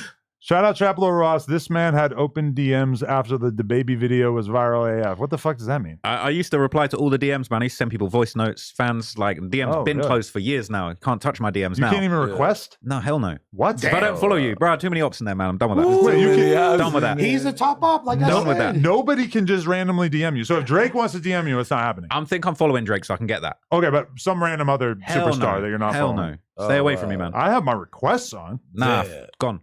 You gotta, Jesus. you Too just much. gotta look at it and not act like you never touched But it. No, you know what it is? Because I be seeing stuff and I'm like, I'm shook. Like someone threatening me, someone saying this. I don't even want to see it because it stressed me out. I was taking it too seriously, especially after the Von thing. That's really when I turned it off because I had that a makes lot sense. of shit. I was after thinking that. about, like, if you don't have message requests turned on, then you just look at your inbox and it's just like random shit. They can just make, like, that's so crazy to me that, like, there are people who just allow everybody to come into their DMs. But you know, if you have 10 people a year DMing you, then I guess it's whatever. But to me, like, giving people that level of access to my DM inbox sounds terrifying. I feel like you don't make it a request. You don't even have to request; it just shows up. fuck that. I mean, I think some people have that. No way. wow. That's That's yeah, that's crazy. wild. Oh, I don't know. Maybe I'm wrong. But like Ross, I feel like imagine the I feel like shit you're you like did. me because I'm very accommodating and nice to people that support me, and I feel like you probably not only because of the pressure from ops or whatever, but because you're so nice that you don't know how to say no to those type of requests. So you're like, let me just remove myself from this equation. Bro, at the start, I replied to everyone because you know what it is? I remember just being a nobody and I always hear about celebrities getting DMs. They get DMs from hella people. Yeah. And like, I don't know, it blew my mind. When I started getting DMs from random people, it was crazy. I loved it. So I was trying to reply to absolutely everyone. That DaBaby era, I was probably, anytime I got a voice note, if I had time, if it was positive and they weren't saying some mad stuff to me, I would send them a voice note and send them a little personalized voice note, show love. I mean, when you're getting 10 DMs a week, you can do that. Exactly. Yeah. Then it becomes 1,000 DMs a day, and it's like, oh, okay, this is totally unsustainable. Because back in the BMX days, I was kind of like that too. Like, That I thought shit it was builds cool to respond to anxiety. everybody. Yeah. And it is cool if you have the time, for sure. It's like fan mail in the modern day, you know? Yeah, The yeah. good is ones really. you gotta reply to. When they hit you with a good one, you gotta reply. Or if it's Yeah. somebody that you know, or somebody points out something that they appreciate, like a DM that is well thought out, I'm super open I to love it. Yeah, responding yeah. to. For But if sure. it's going to be like, hey, you're dope. I mean, But you gotta I put fuck them in with it, I general appreciate and it, not but- primary, because then they DM you every day. After you, People get after moved to you- general right, every yeah, day. Yeah. And that's the thing, because I think when you're a nobody, you don't have the primary in general. You have to get to Oh, a that's certain what amount of it DMs is. to unlock Okay. that. I remember I'm like, Yeah, oh, damn, I really? got primary now. Oh, okay. Yeah. That was crazy. Me putting people in general is basically like, I'll never see anything you ever say ever again. Facts. No Jumper superfan is DMing me basically saying, Bricc said himself that he left Dejan's house at 7:30. So you've been caught in the gay act. Whoa! I need to see that clip. I don't know. Yeah, tell him, Please. tell him, Take to, this tell him to blood find that Please clip. let me see the Take clip. this blood back. I'm unsmoking the blood.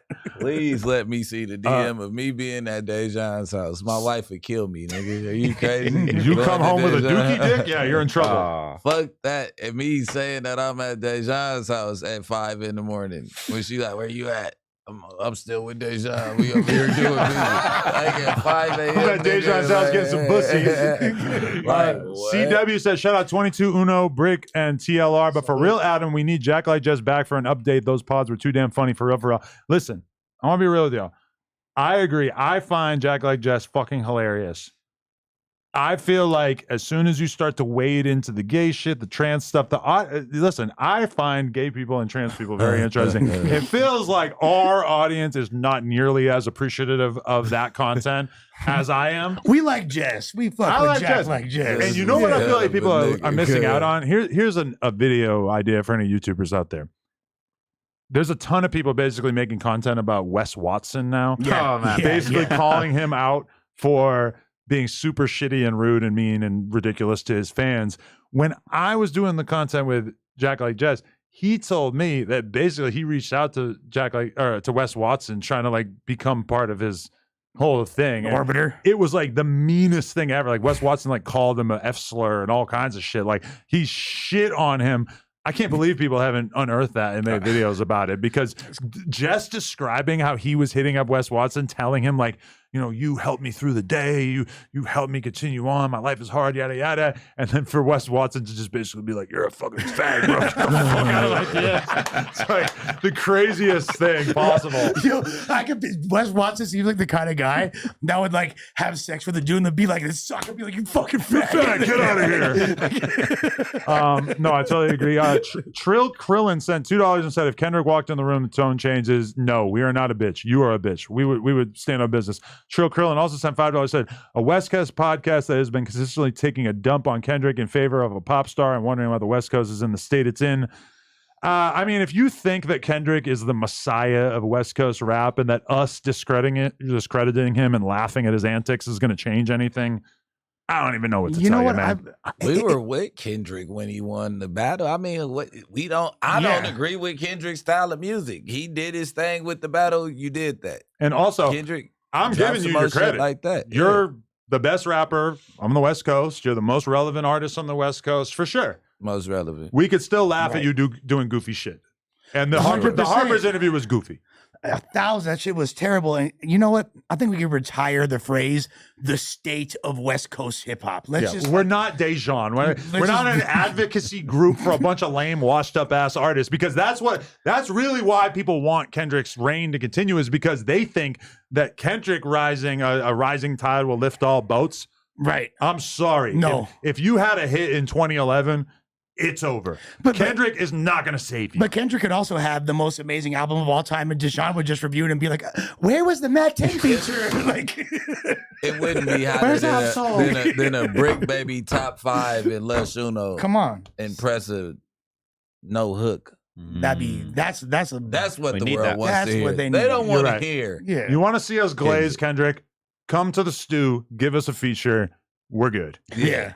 We'll let you get away with doing whatever cringy ass interviews. I think everybody else would too. Yeah, 100%.